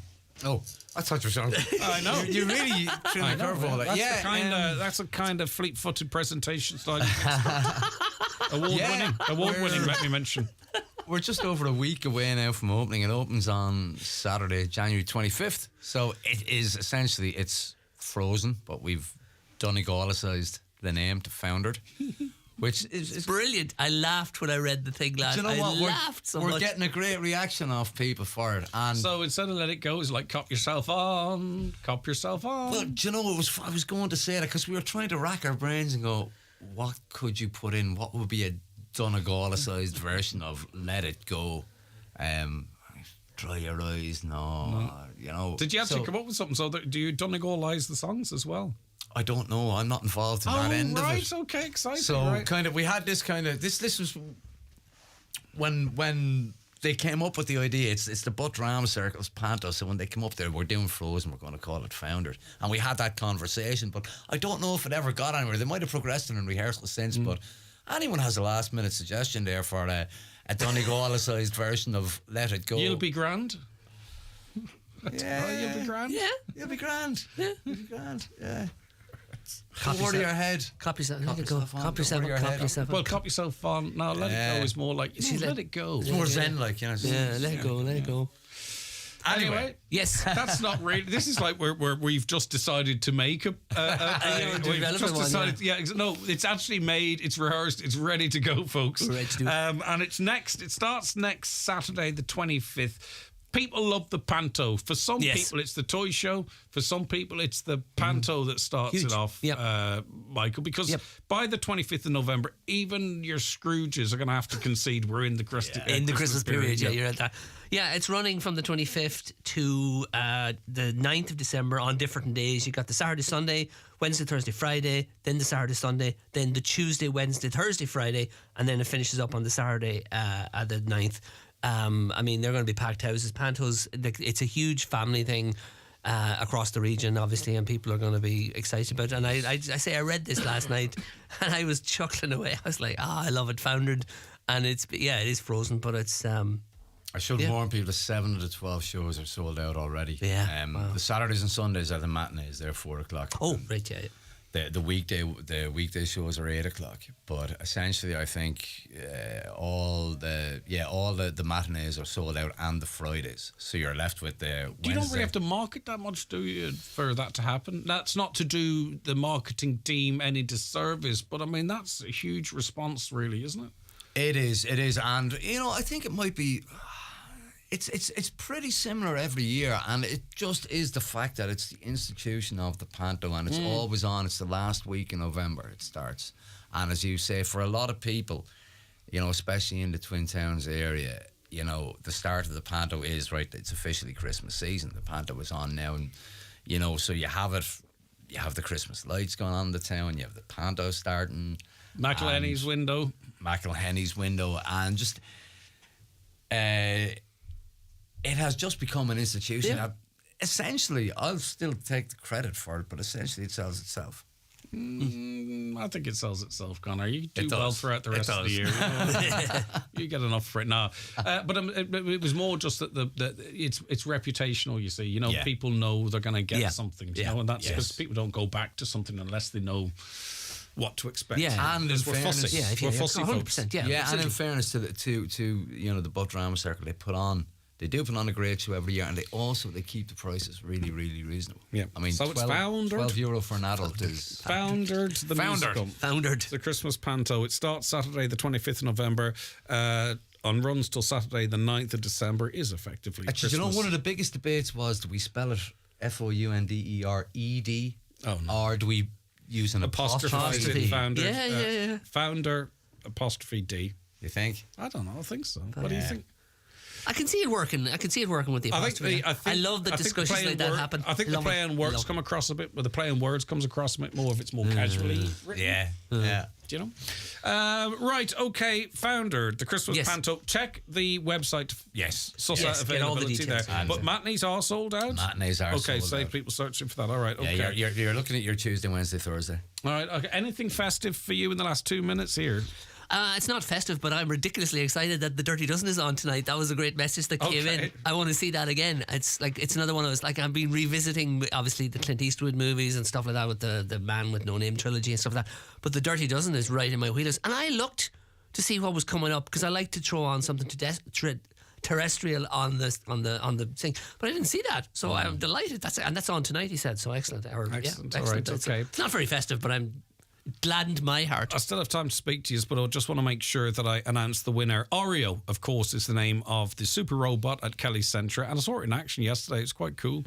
That comes in from, the winning answer comes in from Declan McCrossan in Ron in Letterkenny. Declan, you have a €50 fuel voucher to use at Circle K, and keep an eye out for all the team at Kelly, Kellys, as I say, who are celebrating the community this Christmas, working with Little Angels, loads of stuff in store, and they may well be out and about. Declan McCrossan, you have €50 in your pocket there, which is significant.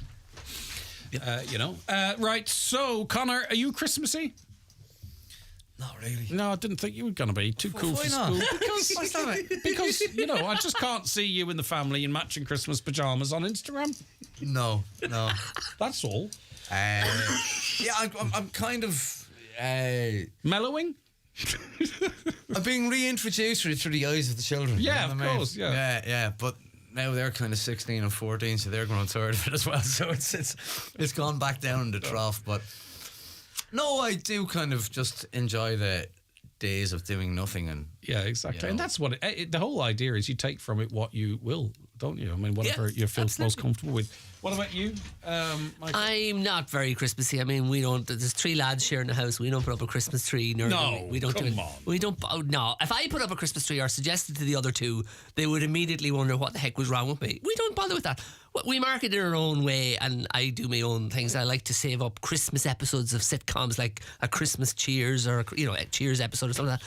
But I sometimes reflect on the past and families and growing up and stuff like that. We all do that. But that we all do that. But yeah, I'm not going to pretend that I'm wearing a Christmas jumper. Right, okay. Well, I'll do it for all of you. You can do it. It's different for your kids. Connor, thank you so very much. It's really always great to have you up. I do appreciate it. Continued success at the Ballard. Thank you. Michael Eddy, as always, you know yourself how much we love having you up. Love it. Great that's it for the weekend. We'll be back with you on Monday morning at 9. Stay tuned. John Breslin's live in Falcara, coming from Boyce's Centre there. Stay tuned or get along if you can. The